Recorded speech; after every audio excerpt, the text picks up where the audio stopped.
ꯃꯌꯥꯝꯕꯨ ꯇꯔꯥꯝꯅ ꯑꯣꯛꯆꯕꯒ ꯂꯣꯏꯅꯅ ꯄꯔꯦꯡ ꯅꯥꯏꯅ ꯊꯥꯒꯠꯆꯈ꯭ꯔꯕ ꯚꯛꯇꯔꯥꯖꯒꯤ ꯁꯥꯃꯨ ꯍꯥꯏꯕ ꯋꯥꯔꯤꯗꯨꯒꯤ ꯐꯨꯜ ꯁ꯭ꯇꯣꯔꯤ ꯄꯨꯗꯨꯅ ꯂꯥꯛꯆꯔꯤ꯫ ꯋꯥꯔꯤꯁꯤ ꯑꯁꯤꯕꯒꯤ ꯅꯤꯡꯊꯧꯕꯨ ꯉꯝꯕ ꯚꯛꯇꯔꯥꯖ ꯍꯥꯏꯕ ꯋꯥꯔꯤꯗꯨꯗ ꯌꯥꯎꯈꯤꯕ ꯁꯥꯃꯨꯗꯨꯒꯤ ꯍꯧꯔꯛꯐꯝ ꯇꯥꯛꯂꯤꯕ ꯋꯥꯔꯤꯅꯤ꯫ ꯋꯥꯔꯤꯁꯤ ꯃꯌꯥꯝ ꯄꯨꯟꯅ ꯑꯃꯨꯛ ꯇꯥꯃꯤꯟꯅꯔꯁꯤ꯫ ꯅꯣꯡꯃꯒꯤ ꯅꯨꯃꯤꯠꯇ ꯂꯥꯏꯅꯤꯡꯊꯧ ꯁꯣꯔꯥꯔꯦꯟꯅ ꯃꯥꯒꯤ ꯁꯥꯃꯨ ꯏꯔꯥꯕꯣꯠ ꯌꯦꯡꯂꯗꯨꯅ ꯍꯥꯏꯔꯛꯈꯤ, "ꯅꯍꯥꯛ ꯑꯩꯅ ꯍꯥꯏꯔꯤꯕꯁꯤ ꯃꯨꯟꯅ ꯇꯥꯎ꯫ ꯑꯩꯈꯣꯏ ꯈꯨꯌꯨꯝ ꯂꯥꯏ ꯑꯣꯏꯕ ꯄꯨꯝꯅꯃꯛ ꯇꯥꯏꯕꯪꯒꯤ ꯂꯤꯂꯥ ꯌꯥꯎꯅꯤꯡꯗꯨꯅ ꯃꯥꯅ ꯄꯥꯝꯖꯕ ꯅꯨꯡꯁꯤꯖꯕ ꯇꯥꯏꯕꯪꯒꯤ ꯃꯊꯣꯠ ꯀꯥꯔꯛꯂꯕꯤ ꯖꯨꯕꯣꯇꯤ ꯀꯩꯅꯥꯁꯤꯡꯗ ꯃꯆꯥ ꯙꯥꯔ ꯊꯝꯅꯗꯨꯅ ꯇꯥꯏꯕꯪ ꯂꯤꯂꯥ ꯌꯥꯎꯔꯤꯕꯁꯤ ꯅꯍꯥꯛꯄꯨ ꯎꯗꯕ꯭ꯔꯥ?" ꯂꯥꯏꯅꯤꯡꯊꯧꯒꯤ ꯋꯥꯗꯨ ꯇꯥꯔꯒ ꯏꯔꯥꯕꯣꯠ ꯀꯧꯕ ꯁꯥꯃꯨꯅ ꯍꯥꯏꯖꯔꯛꯈꯤ, "ꯂꯥꯏꯅꯤꯡꯊꯧ, ꯅꯅꯥꯏ ꯑꯩꯍꯥꯛꯇꯤ ꯇꯥꯏꯕꯪꯗ ꯙꯥꯔ ꯊꯝꯗꯨꯅ ꯂꯤꯂꯥ ꯌꯥꯎꯖꯕꯁꯤ ꯅꯅꯥꯏꯒꯤ ꯊꯃꯣꯏꯗ ꯊꯣꯏꯅ ꯄꯥꯝꯖꯗꯦ꯫ ꯇꯥꯏꯕꯪ ꯍꯥꯏꯕꯁꯤ ꯑꯁꯤꯕ ꯍꯥꯏꯕꯗꯨ ꯌꯥꯎꯗꯨꯅ ꯆꯠꯃꯤꯟꯅꯔꯤꯕꯅꯤ꯫ ꯑꯗꯨꯅ ꯑꯩꯒꯤ ꯅꯨꯄꯤ ꯏꯆꯥ ꯑꯗꯨꯁꯨ ꯁꯤꯕ ꯍꯥꯏꯕꯗꯨ ꯑꯣꯏꯔꯛꯀꯅꯤ꯫ ꯃꯈꯣꯏꯅ ꯑꯋꯥꯕ ꯇꯥꯔꯛꯄ ꯃꯇꯝꯗ ꯅꯅꯥꯏꯅ ꯌꯦꯡꯗꯨꯅ ꯂꯩꯖꯕ ꯉꯝꯖꯔꯣꯏ." ꯁꯥꯃꯨꯒꯤ ꯋꯥꯗꯨ ꯇꯥꯔꯒ ꯂꯥꯏꯅꯤꯡꯊꯧꯅ ꯍꯥꯏꯔꯛꯈꯤ, "ꯅꯪꯅ ꯈꯜꯂꯤꯕꯗꯨ ꯌꯥꯝꯅ ꯆꯨꯝꯕ ꯋꯥꯐꯝꯅꯤ꯫ ꯑꯗꯨꯝ ꯑꯣꯏꯅꯃꯛ ꯅꯈꯣꯏ ꯑꯩꯈꯣꯏꯅ ꯂꯥꯏ ꯑꯣꯏꯔꯕꯅꯤ ꯍꯥꯏꯗꯨꯅ ꯁꯤꯕ ꯅꯥꯏꯗꯅ ꯂꯩꯔꯤꯕꯁꯤ ꯅꯨꯡꯉꯥꯏꯔꯦ ꯈꯟꯗꯨꯅ ꯂꯩꯊꯣꯛꯂꯕꯗꯤ ꯑꯩꯈꯣꯏꯒꯤꯗꯃꯛꯇ ꯀꯅꯥꯅ ꯍꯩꯔꯥꯡ ꯑꯃ ꯂꯩꯔꯥꯡ ꯑꯃ ꯀꯠꯄꯤꯔꯛꯀꯅꯤ? ꯇꯥꯏꯕꯪꯗ ꯂꯩꯔꯤꯕ ꯖꯤꯕꯁꯤꯡꯅ ꯃꯈꯣꯏꯗꯤ ꯑꯁꯤꯕꯒꯤ ꯈꯌꯥꯠꯅꯨꯡꯗ ꯂꯩ ꯈꯟꯖꯗꯨꯅ ꯃꯈꯣꯏꯒꯤ ꯃꯄꯥ ꯃꯄꯨꯁꯤꯡꯗ ꯏꯁꯤꯡ ꯈꯨꯆꯣꯛ ꯑꯃꯠꯇ ꯑꯣꯏꯔꯕꯁꯨ, ꯂꯩꯔꯥꯡ ꯑꯃꯠꯇ ꯑꯣꯏꯔꯕꯁꯨ, ꯍꯩꯔꯥꯡ ꯑꯃꯠꯇ ꯑꯣꯏꯔꯕꯁꯨ ꯀꯠꯆꯔꯤꯕꯅꯤ꯫ ꯃꯗꯨꯅ ꯁꯦꯝꯕꯤꯕ ꯃꯄꯨꯒꯤ ꯈꯨꯌꯥꯗ ꯌꯧꯗꯨꯅ ꯃꯈꯣꯏꯕꯨ ꯄꯣꯛꯄꯤꯔꯤꯕ ꯃꯄꯥ ꯃꯄꯨ ꯑꯣꯏꯕꯁꯤꯡꯒꯤ ꯆꯥꯎꯈꯠꯄ ꯂꯦꯝꯖꯅꯐꯝ ꯑꯣꯏꯅꯔꯤꯕꯅꯤ꯫ ꯀꯅꯥꯒꯨꯝꯕ ꯃꯆꯥ ꯙꯥꯔ ꯄꯥꯟꯗꯕꯁꯤꯡꯅ ꯃꯈꯣꯏꯒꯤ ꯃꯄꯣꯛ ꯂꯣꯏꯔꯦ ꯍꯥꯏꯅꯔꯤꯕꯅꯤ꯫ ꯃꯈꯣꯏꯅ ꯄꯣꯛꯂꯨꯔꯤꯕ ꯖꯥꯠ ꯑꯗꯨꯒꯤ ꯃꯄꯣꯛꯇꯨ ꯂꯣꯏꯔꯗꯨꯅ ꯀꯥꯡꯂꯨꯞ ꯖꯥꯠ ꯑꯃꯗ ꯄꯣꯛꯀꯗꯧꯔꯤꯕꯅꯤ꯫ ꯇꯥꯏꯕꯪꯗ ꯃꯆꯥ ꯙꯥꯔ ꯐꯪꯗ꯭ꯔꯕ ꯃꯤꯑꯣꯏꯁꯤꯡꯅ ꯑꯇꯣꯞꯄ ꯃꯤꯒꯤ ꯃꯆꯥ ꯌꯣꯛꯆꯗꯨꯅ ꯌꯣꯛꯆꯔꯤꯕ ꯃꯆꯥ ꯑꯗꯨꯅ ꯌꯣꯛꯄꯤꯔꯤꯕ ꯃꯄꯥ ꯃꯃꯥ ꯑꯅꯤꯗꯨꯒꯤꯗꯃꯛꯇꯅꯤ ꯈꯟꯖꯗꯨꯅ ꯏꯁꯣꯔꯗ ꯃꯊꯃꯣꯏ ꯁꯦꯡꯅ ꯍꯩꯔꯥꯡ, ꯂꯩ ꯇꯤꯡꯊꯧ, ꯆꯦꯡ ꯊꯣꯏꯗꯤꯡ ꯀꯠꯆꯔꯤꯕꯗꯨ ꯂꯧꯗꯨꯅ ꯆꯥꯖꯔꯒ ꯃꯈꯣꯏ ꯑꯃꯨꯛ ꯍꯟꯅ ꯇꯥꯏꯕꯪꯗ ꯍꯟꯖꯔꯛꯄ ꯌꯥꯒꯅꯤ꯫ ꯃꯈꯣꯏꯅ ꯃꯆꯥꯃꯛꯅꯤ ꯈꯟꯖꯗꯨꯅ ꯌꯣꯛꯄꯤꯔꯝꯂꯤꯕ ꯃꯍꯥꯛꯀꯤ ꯁꯥꯒꯩꯗ ꯆꯪꯗꯨꯅ ꯄꯣꯛꯂꯛꯀꯗꯧꯔꯤꯕꯅꯤ꯫ ꯑꯗꯨꯒ ꯍꯜꯂꯛꯏꯕ ꯃꯄꯣꯛ ꯑꯁꯤꯗꯤ ꯃꯈꯣꯏ ꯃꯆꯥ ꯙꯥꯔ ꯐꯪꯖꯔꯒꯅꯤ꯫ ꯃꯗꯨ ꯅꯠꯇ꯭ꯔꯕꯗꯤ ꯃꯈꯣꯏ ꯃꯤꯑꯣꯏꯄꯣꯛꯇꯗꯤ ꯄꯣꯛꯂꯔꯣꯏ, ꯖꯤꯕꯁꯤꯡꯒꯤ ꯃꯅꯨꯡꯗ ꯑꯃꯗ ꯆꯪꯗꯨꯅ ꯄꯣꯛꯀꯗꯧꯔꯤꯕꯅꯤ꯫ ꯃꯔꯝ ꯑꯁꯤ ꯂꯩꯕꯅ ꯑꯩꯅ ꯅꯪꯕꯨ ꯇꯥꯏꯕꯪꯗ ꯅꯣꯡꯃꯇꯪ ꯀꯨꯝꯗꯨꯅ ꯅꯍꯥꯛꯀꯤ ꯑꯥꯎꯔꯁꯇꯒꯤ ꯅꯆꯥ ꯙꯥꯔ ꯑꯃꯇꯪ ꯊꯝꯕꯤꯔꯝꯃꯨ ꯍꯥꯏꯔꯤꯕꯅꯤ." ꯂꯥꯏꯅꯤꯡꯊꯧꯒꯤ ꯋꯥ ꯇꯥꯔꯒ ꯏꯔꯥꯕꯣꯠ ꯀꯧꯕ ꯁꯥꯃꯨꯅ ꯂꯥꯏꯅꯤꯡꯊꯧꯕꯨ ꯈꯨꯔꯨꯝꯖꯔꯒ ꯍꯥꯏꯖꯔꯛꯈꯤ, "ꯅꯅꯥꯏ ꯑꯩꯍꯥꯛꯅ ꯅꯣꯡꯃꯈꯛꯇ ꯃꯥꯂꯦꯝꯗ ꯀꯨꯝꯕꯗꯤ ꯇꯂꯣꯏ ꯊꯤꯕ ꯐꯪꯂꯣꯏ꯫ ꯃꯔꯝ ꯑꯗꯨꯅ ꯅꯨꯃꯤꯠ ꯍꯨꯝꯅꯤꯗꯪ ꯄꯤꯅꯕꯤꯌꯨ" ꯍꯥꯏꯖꯔꯛꯈꯤ꯫ ꯁꯥꯃꯨꯒꯤ ꯋꯥ ꯇꯥꯔꯒ ꯂꯥꯏꯅꯤꯡꯊꯧꯅ ꯌꯥꯕꯤꯔꯗꯨꯅ ꯁꯥꯃꯨꯗꯨ ꯃꯥꯂꯦꯝꯗ ꯀꯨꯝꯂꯛꯂꯦ꯫ ꯃꯍꯥꯛꯅ ꯀꯔꯝꯕ ꯁꯥꯃꯨꯒꯤ ꯀꯩꯅꯥꯗ ꯑꯩꯒꯤ ꯏꯆꯥ ꯄꯤꯔꯝꯒꯗꯒꯦ ꯈꯜꯂꯛꯄꯗ ꯁꯨꯔꯕꯥ ꯀꯧꯕꯤ ꯁꯥꯃꯨ ꯑꯃꯣꯝ ꯃꯊꯣꯠ ꯀꯥꯔꯛꯄꯤ ꯑꯁꯤꯒ ꯃꯤꯆꯥꯟꯅꯔꯨꯔꯦ꯫ ꯃꯍꯥꯛꯅ ꯁꯨꯔꯕꯥꯕꯨ ꯎꯔꯨꯕꯗ ꯃꯊꯃꯣꯏ ꯇꯥꯖꯈ꯭ꯔꯦ꯫ ꯁꯨꯔꯕꯥ ꯀꯧꯕꯤ ꯁꯥꯃꯨ ꯂꯩꯁꯥꯕꯤ ꯑꯁꯤꯅꯁꯨ ꯏꯔꯥꯕꯣꯠ ꯀꯧꯕ ꯁꯥꯃꯨꯅ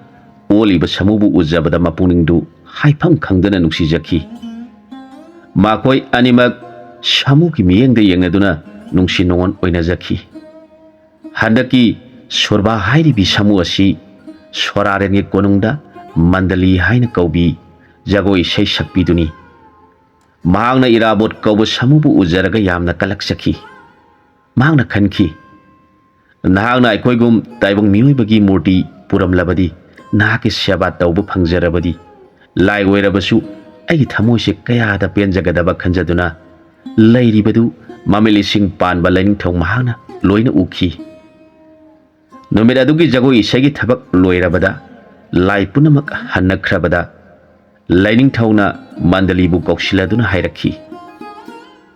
"ꯅꯍꯥꯛꯅ ꯑꯩꯒꯤ ꯁꯥꯃꯨ ꯏꯔꯥꯕꯣꯠꯄꯨ ꯄꯥꯝꯂꯤꯕꯗꯨ ꯑꯩꯅ ꯂꯣꯏꯅ ꯈꯪꯏ꯫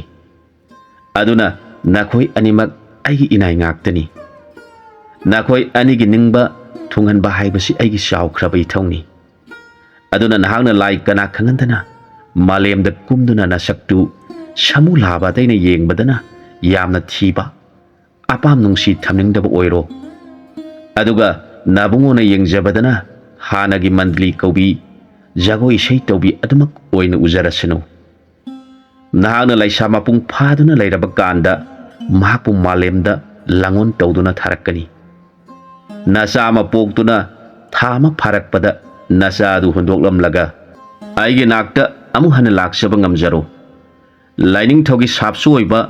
borsu oiba wadu taraga mandali kaubi ibe madu mathamoidu mana pamjari badu thungjaragani khanjaduna yamna haraujaki mahak ahing dumuktada singolayam udringaida malemda kumtharaki mahakna samu mayamge marakta masak ithi thina yawbaduda samu mayamduna thoina thoksabiramdi asomna matam khara leirabada mahak samu leisabi haibadu oire matam asidani lining thauna magi samu bu kausiladuna malemda kumduna nangi dhar ama thamlu so hairi basi natrabadi maikai ngakpa lai singi masa masu yauri basing aduga mandaliga sanga oikrabadi lining thauna magi lila kaiba tare khanduna hairi bani samu irabot kaubana malemda kumduna samu mayamge marakta asum satuna yenglakpada magi dhar thamningba samu amom amata yaudrabada mapuning nungsina asong manarakta sangduna masinjak thina karamba samu amom yauri bage thirakle maduda marai bak thirabi lining thauge bordagi samu ataina nungsibidrabi mabungo bungaiduna naitum tana saduna hinglibi samu amom sorba kaubidu thengnare makoi ani hek thengnabaga irabot kaubu samu labagi mamitta sorarengi sabada jagoi sei torambi mandali kaubi ibe madu oina ujaki samu amom oirabi sorbagi mamitta su mabungo lakpa ujabada nungaibagi pirangna pumsot sotki irabot kauba samusu mana nungsijabi mandali samu oina leiramadu ujaraga hainingai leitana nungai jaki mamitagi pirang sintaraduna nahan makai nangbu udabada aina kayagi matik wajabana safam thakfam khangdana nangbu uningmagi maisangna ahing nungtin animakta nungsi maisa khangna lenjabadu ngasidi lining thawna ubiraduna nahaksu aigumna samu olanbiduna leiramle aigi pungning yamna penjare haujikti aikoi ani samu mayamgi marakta aiga loinena chatminaduna aigi ranini khangalasi haiduna samu labana lai mari satpi asangba khara mariga konana anikhak manatona koladuna purakle samu mayamgi manakta lakladuna lai mari satpi asangba mari amamam manatona konaraga makoi anigi mangak samda ungnajaki samu mayam aduna nahan makai masak thi khanaduna tongana tahanuna lehlambadu ngasidi samu mayamdagi ahenba athoiba samu laba phajakraba angawa mana samu mayamge mamangda lai paring mangakta hupibadu ubada samu sing adu yamna kalaknaki makoina kadaidagi lakpa samu angawbano maka manana chawba phajaba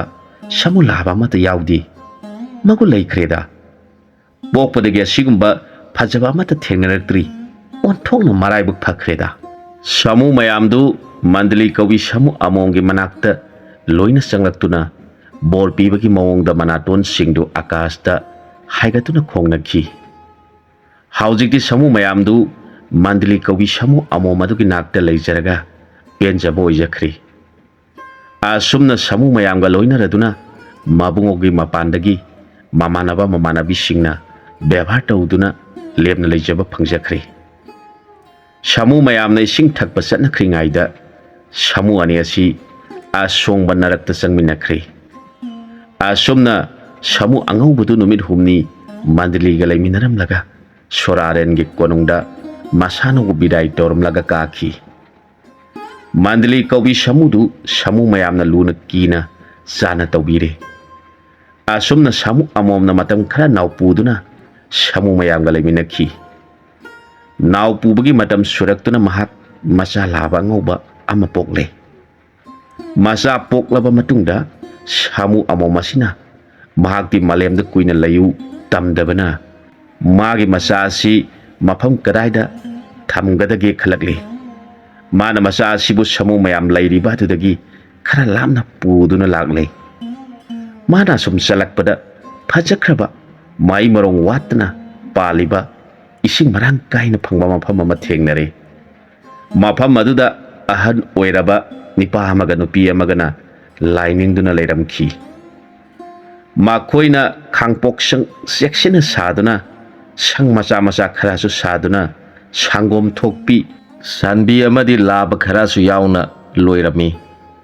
ꯃꯈꯣꯏꯅ ꯂꯩꯔꯤꯕ ꯃꯐꯝꯗꯨ ꯇꯅꯥꯟ ꯇꯅꯥꯟꯅ ꯁꯪꯒꯤ ꯑꯀꯣꯏꯕꯗ ꯍꯩ ꯂꯩꯅꯆꯤꯡꯕ ꯀꯌꯥ ꯊꯥꯗꯨꯅ ꯌꯥꯝꯅ ꯇꯔꯨ ꯇꯅꯥꯟꯅ ꯂꯩ꯫ ꯃꯈꯣꯏ ꯑꯅꯤꯃꯛ ꯎꯍꯩ ꯆꯥꯗꯨꯅ ꯏꯁꯣꯔꯒꯤ ꯅꯥꯝ ꯁꯣꯟꯗꯨꯅ ꯁꯪꯒꯣꯝ ꯊꯛꯇꯨꯅ ꯂꯦꯜꯂꯤ꯫ ꯃꯐꯝꯁꯤ ꯌꯧꯔꯛꯂꯕꯗ ꯁꯥꯃꯨ ꯑꯃꯣꯝ ꯑꯗꯨꯅ ꯃꯆꯥ ꯑꯗꯨꯕꯨ ꯎꯍꯩ ꯆꯥꯕ ꯇꯝꯕꯤꯗꯨꯅ ꯂꯩꯔꯦ꯫ ꯑꯍꯜ ꯑꯣꯏꯔꯕ ꯑꯣꯏꯔꯕꯤ ꯂꯥꯏꯅꯤꯡꯕ ꯑꯅꯤꯁꯤꯅ ꯁꯥꯃꯨ ꯃꯆꯥ ꯆꯦꯟꯕꯤ ꯃꯃꯥ ꯃꯆꯥꯗꯨ ꯂꯥꯛꯄꯗꯨꯗ ꯅꯣꯡꯃꯗꯤ ꯊꯦꯡꯅꯔꯦ꯫ ꯑꯍꯜ ꯑꯁꯤꯅ ꯁꯥꯃꯨ ꯃꯆꯥꯗꯨꯕꯨ ꯎꯖꯕꯗ ꯌꯥꯝꯅ ꯅꯨꯡꯁꯤꯔꯦ꯫ ꯃꯍꯥꯛꯅ ꯍꯅꯨꯕꯤ ꯑꯗꯨꯕꯨ ꯌꯦꯡꯂꯒ ꯍꯥꯏꯔꯛꯈꯤ, "ꯏꯕꯦꯝꯃ, ꯀꯌꯥꯗ ꯅꯨꯡꯁꯤꯈ꯭ꯔꯕ ꯁꯥꯃꯨ ꯃꯃꯥ ꯃꯆꯥꯅꯣ! ꯃꯈꯣꯏꯒꯤ ꯆꯥꯅꯕ ꯎꯍꯩ ꯑꯔꯩꯕ ꯄꯥꯇ꯭ꯔꯗ ꯍꯥꯞꯇꯨꯅ ꯄꯨꯊꯣꯔꯛꯎ." ꯍꯅꯨꯕꯒꯤ ꯋꯥꯗꯨ ꯇꯥꯔꯒ ꯍꯅꯨꯕꯤꯅ ꯍꯥꯞꯄ ꯌꯥꯕ ꯄꯥꯇ꯭ꯔ ꯑꯃꯗ ꯍꯥꯞꯇꯨꯅ ꯄꯨꯊꯣꯛꯆꯔꯛꯈꯤ꯫ ꯑꯗꯨꯒ ꯑꯍꯟ ꯑꯅꯤꯗꯨꯅ ꯁꯥꯃꯨꯅ ꯂꯩꯔꯤꯕ ꯃꯐꯝꯗ ꯎꯍꯩꯁꯤꯡ ꯑꯗꯨ ꯄꯨꯔꯒ ꯁꯥꯃꯨ ꯃꯃꯥ ꯃꯆꯥꯗ ꯀꯠꯈꯤ꯫ ꯑꯍꯟ ꯑꯅꯤꯗꯨꯒꯤ ꯃꯑꯣꯡ ꯃꯇꯧꯗꯨ ꯁꯥꯃꯨꯗꯨꯅ ꯌꯦꯡꯖꯔꯒ ꯃꯃꯤꯠꯇꯒꯤ ꯃꯄꯤ ꯇꯥꯅ ꯆꯪꯁꯤꯜꯂꯛꯇꯨꯅ ꯎꯍꯩꯁꯤꯡ ꯑꯗꯨ ꯃꯅꯥꯇꯨꯅ ꯂꯧꯔꯒ ꯍꯥꯎꯅ ꯆꯥꯈꯤ꯫ ꯃꯆꯥ ꯑꯗꯨꯁꯨ ꯎꯍꯩ ꯑꯗꯨ ꯃꯅꯥꯇꯨꯅ ꯂꯧꯔꯒ ꯏꯟꯕꯤ꯫ ꯃꯗꯨ ꯎꯔꯒ ꯍꯅꯨꯕꯤ ꯍꯅꯨꯕ ꯑꯅꯤꯗꯨ ꯃꯃꯤꯠꯇꯒꯤ ꯃꯄꯤ ꯇꯥꯔꯛꯈꯤ꯫ ꯀꯌꯥꯗ ꯅꯨꯡꯁꯤꯈ꯭ꯔꯕ! ꯃꯈꯣꯏꯅ ꯍꯥꯏꯔꯛꯈꯤ, "ꯅꯈꯣꯏ ꯅꯃꯥ ꯅꯆꯥꯒꯤ ꯅꯨꯡꯁꯤꯅꯕ ꯃꯑꯣꯡ ꯃꯇꯧ ꯎꯖꯔꯒ ꯂꯥꯏꯕꯛ ꯊꯤꯔꯕ ꯑꯩꯈꯣꯏ ꯑꯅꯤꯒꯤꯗꯤ ꯏꯆꯥ ꯏꯁꯨ ꯑꯃꯠꯇ ꯃꯤꯠꯇ ꯎꯖꯕ ꯐꯪꯗꯅ ꯉꯁꯤ ꯐꯥꯎꯕ ꯂꯩꯖꯔꯛꯄꯅ ꯄꯨꯟꯁꯤꯒꯤ ꯃꯇꯝꯗꯤ ꯂꯣꯏꯁꯤꯜꯂꯛꯀꯗꯧꯔꯦ." ꯃꯁꯤꯗ ꯁꯥꯃꯨ ꯃꯆꯥ ꯑꯗꯨꯅ ꯑꯍꯟ ꯑꯅꯤꯒꯤ ꯃꯅꯥꯛꯇ ꯆꯪꯁꯤꯜꯂꯛꯇꯨꯅ ꯃꯅꯥꯇꯨꯅ ꯃꯅꯝ ꯅꯝꯂꯗꯨꯅ ꯑꯍꯟ ꯑꯅꯤꯒꯤ ꯃꯅꯥꯛꯇ ꯂꯦꯞꯇꯨꯅ ꯂꯩꯈꯤ꯫ ꯑꯍꯟ ꯑꯅꯤꯗꯨꯅ ꯅꯨꯡꯁꯤꯅ ꯃꯍꯥꯛꯄꯨ ꯃꯈꯨꯠꯅ ꯅꯥꯟꯊꯣꯛꯄꯤ꯫ ꯑꯁꯨꯝꯅ ꯁꯥꯃꯨ ꯃꯄꯤ ꯃꯆꯥꯗꯨ ꯃꯐꯝ ꯑꯗꯨꯗ ꯂꯩꯈꯤ꯫ ꯃꯈꯣꯏ ꯅꯨꯃꯤꯠ ꯈꯨꯗꯤꯡꯒꯤ ꯍꯅꯨꯕ ꯍꯅꯨꯕꯤꯅ ꯍꯦꯛꯂꯛꯄ ꯍꯩ ꯃꯈꯣꯏꯒꯤ ꯁꯔꯨꯛ ꯇꯝꯗꯨꯅ ꯂꯩꯔꯛꯈꯤ꯫ ꯁꯥꯃꯨ ꯃꯆꯥ ꯑꯁꯤꯗꯤ ꯍꯅꯨꯕ ꯍꯅꯨꯕꯤꯒꯤ ꯃꯅꯥꯛꯇ ꯑꯍꯥꯡꯕ ꯃꯇꯝꯗ ꯍꯦꯛꯇ ꯂꯥꯛꯏ꯫ ꯍꯅꯨꯕ ꯍꯅꯨꯕꯤꯗꯨꯅ ꯍꯩ ꯂꯐꯣꯏ ꯃꯥꯒꯤꯗꯃꯛ ꯄꯨꯊꯣꯛꯇꯨꯅ ꯄꯤꯖꯩ꯫ ꯂꯥꯏꯒꯤ ꯅꯣꯡꯗꯝ ꯀꯅꯥꯅ ꯈꯪꯒꯅꯤ? ꯑꯁꯨꯝꯅ ꯂꯩꯔꯛꯄ ꯊꯥ ꯁꯨꯔꯛꯄꯗ ꯁꯥꯃꯨ ꯃꯃꯥ ꯑꯁꯤ ꯃꯁꯥ ꯌꯥꯝꯅ ꯅꯨꯡꯉꯥꯏꯔꯛꯇ꯭ꯔꯦ꯫ ꯃꯍꯥꯛ ꯀꯨꯟꯊꯈꯤꯕꯗꯒꯤ ꯍꯧꯒꯠꯂꯛꯈꯤꯗ꯭ꯔꯦ꯫ ꯃꯗꯨꯗ ꯁꯥꯃꯨ ꯃꯆꯥꯅ ꯍꯅꯨꯕ ꯍꯅꯨꯕꯤ ꯑꯅꯤꯒꯤ ꯃꯅꯥꯛꯇ ꯂꯥꯛꯇꯨꯅ ꯈꯣꯡꯂꯔꯦ꯫ ꯍꯅꯨꯕ ꯍꯅꯨꯕꯤꯗꯨꯅ ꯑꯩꯈꯣꯏꯒꯤ ꯁꯥꯃꯨ ꯃꯆꯥꯗꯨ ꯀꯔꯤ ꯇꯧꯔꯕꯒꯦ ꯈꯟꯗꯨꯅ ꯐꯤꯡꯅ ꯍꯧꯒꯠꯂꯛꯇꯨꯅ, "ꯅꯪꯕꯨ ꯀꯔꯤ ꯇꯧꯔꯕꯒꯦ? ꯎꯍꯩ ꯄꯤꯌꯨ ꯍꯥꯏꯔꯤꯕ꯭ꯔꯥ?" ꯍꯪꯖꯔꯛꯈꯤ꯫ ꯁꯥꯃꯨ ꯃꯆꯥꯅ ꯃꯉꯛ ꯍꯥꯏꯔꯛꯈꯤ꯫ ꯍꯅꯨꯕ ꯍꯅꯨꯕꯤꯅ ꯀꯔꯤ ꯍꯥꯏꯔꯤꯕꯅꯣ ꯍꯥꯏꯅ ꯃꯆꯥ ꯃꯁꯨꯒꯨꯝ ꯅꯨꯡꯁꯤꯅ ꯃꯅꯥꯛꯇ ꯆꯪꯁꯤꯜꯂꯛꯇꯨꯅ ꯍꯪꯂꯛꯈꯤ꯫ ꯃꯗꯨꯗ ꯁꯥꯃꯨ ꯃꯆꯥ ꯑꯗꯨꯅ ꯍꯅꯨꯕꯒꯤ ꯃꯈꯨꯠ ꯑꯗꯨ ꯃꯅꯥꯇꯨꯅ ꯀꯣꯠꯂꯒ ꯆꯠꯂꯤ꯫ ꯍꯅꯨꯕꯗꯨꯅ ꯃꯥꯅ ꯄꯥꯝꯂꯤꯕꯁꯤ ꯀꯔꯤꯅꯣ ꯈꯪꯒꯦ ꯍꯥꯏꯗꯨꯅ ꯃꯥꯅ ꯆꯠꯄꯗꯨꯗ ꯆꯠꯃꯤꯟꯅꯔꯦ꯫ ꯁꯥꯃꯨ ꯃꯆꯥꯅ ꯃꯃꯥꯒꯤ ꯃꯅꯥꯛꯇ ꯄꯨꯁꯤꯜꯂꯦ꯫ ꯍꯅꯨꯕꯤꯗꯨꯁꯨ ꯃꯈꯣꯏꯒꯤ ꯃꯇꯨꯡ ꯏꯜꯂꯛꯇꯨꯅ ꯁꯥꯃꯨ ꯃꯅꯥꯛꯇ ꯊꯨꯡꯂꯔꯦ꯫ ꯁꯥꯃꯨ ꯃꯃꯥꯗꯨ ꯃꯃꯤꯠꯇ ꯄꯤꯔꯥꯡ ꯁꯤꯟꯊꯔꯗꯨꯅ ꯍꯅꯨꯕ ꯍꯅꯨꯕꯤ ꯑꯅꯤꯒꯤ ꯃꯈꯨꯠꯇ ꯀꯣꯠꯂꯒ ꯃꯆꯥ ꯑꯗꯨꯕꯨ ꯁꯤꯟꯅꯔꯛꯂꯦ꯫ "ꯑꯩꯗꯤ ꯆꯠꯄ ꯇꯥꯔꯦ, ꯃꯍꯥꯛꯄꯨ ꯅꯈꯣꯏꯒꯤ ꯅꯆꯥ ꯅꯁꯨ ꯑꯣꯏꯕꯤꯍꯧꯔꯣ" ꯍꯥꯏꯕꯒꯤ ꯃꯑꯣꯡꯗ ꯍꯅꯨꯕ ꯍꯅꯨꯕꯤ ꯑꯃꯗꯤ ꯃꯆꯥꯕꯨ ꯑꯃꯨꯛꯇꯪ ꯌꯦꯡꯖꯔꯝꯂꯒ ꯁꯥꯃꯨ ꯑꯃꯣꯝ ꯁꯪꯁꯥꯔ ꯊꯥꯗꯣꯛꯈꯤ꯫ ꯁꯥꯃꯨꯅ ꯇꯧꯔꯝꯂꯤꯕ ꯃꯑꯣꯡ ꯃꯇꯧꯗꯨ ꯅꯤꯡꯁꯤꯡꯖꯔꯒ ꯍꯅꯨꯕ ꯍꯅꯨꯕꯤ ꯅꯣꯡ ꯈꯣꯡꯕꯒꯨꯝ ꯃꯊꯃꯣꯏ ꯊꯤꯡꯕ ꯉꯝꯖꯗꯅ ꯀꯞꯆꯔꯛꯈꯤ꯫ ꯁꯥꯃꯨ ꯃꯆꯥ ꯑꯗꯨꯅ ꯃꯃꯥꯕꯨ ꯌꯦꯡꯖꯔꯒ ꯃꯅꯥꯇꯣꯟꯗꯨꯅ ꯏꯜꯂꯗꯨꯅ ꯍꯧꯒꯠꯂꯣ ꯍꯥꯏꯕꯒꯤ ꯃꯑꯣꯡꯗ ꯇꯧꯔꯤꯕꯗꯨ ꯎꯖꯔꯒ ꯍꯅꯨꯕꯤ ꯍꯅꯨꯕ ꯃꯊꯃꯣꯏ ꯄꯨꯕ ꯉꯝꯗꯗꯨꯅ ꯍꯟꯍꯟꯅ ꯀꯞꯆꯔꯛꯈꯤ꯫ ꯍꯅꯨꯕꯅ ꯍꯅꯨꯕꯤꯗ "ꯅꯍꯥꯛ ꯂꯩꯕꯥꯛ ꯇꯧꯅꯕ ꯈꯨꯠꯂꯥꯏ ꯄꯨꯔꯛꯎ" ꯍꯥꯏꯔꯛꯈꯤ꯫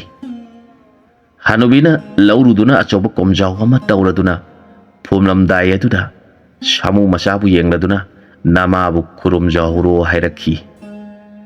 Samu masaduna mamittagi pirangna pumswat choladuna mamabu ahumlak hana koijare. Aduga khu khudak kuntharaduna khurumjakhi. Hanuba hanubina samu adubu komda inthaduna fajana leibak kupsinbiduna seba loirabada sengna irujathokhi. Samu masadusu lairibe ising aduda kumthaduna irujaraga manatona ising khujok katpagi mawngda ahumlak kamthoksaraga nongdon thakta yengjaraga khongduna kapsarakhi. Samu masagi mataudu uzaraga hanuba hanubi anidu mathamoidu puba ngamjakhidi. Makoi anina lao lao sasi haiduna samu masadubu makoi ki khangpokta langminakhi. Hanubana hairi nahakpu napuklam bro waisage hai bro nang dia ngang oibanina khangba warabadi chaw aikoi ahan anidi horen numit taraduna thaw misak masak uraba kanda isoda kalage hairakhi. Samu masadu lai oiba samu ki masa oibanina miron thoktrabasu makoina hairiba punamak khanglammi. Maangna hanuba hanubina lairiba manakta sangsilaktuna kuntharaga mamitagi mapi aratpa laitana sinthaduna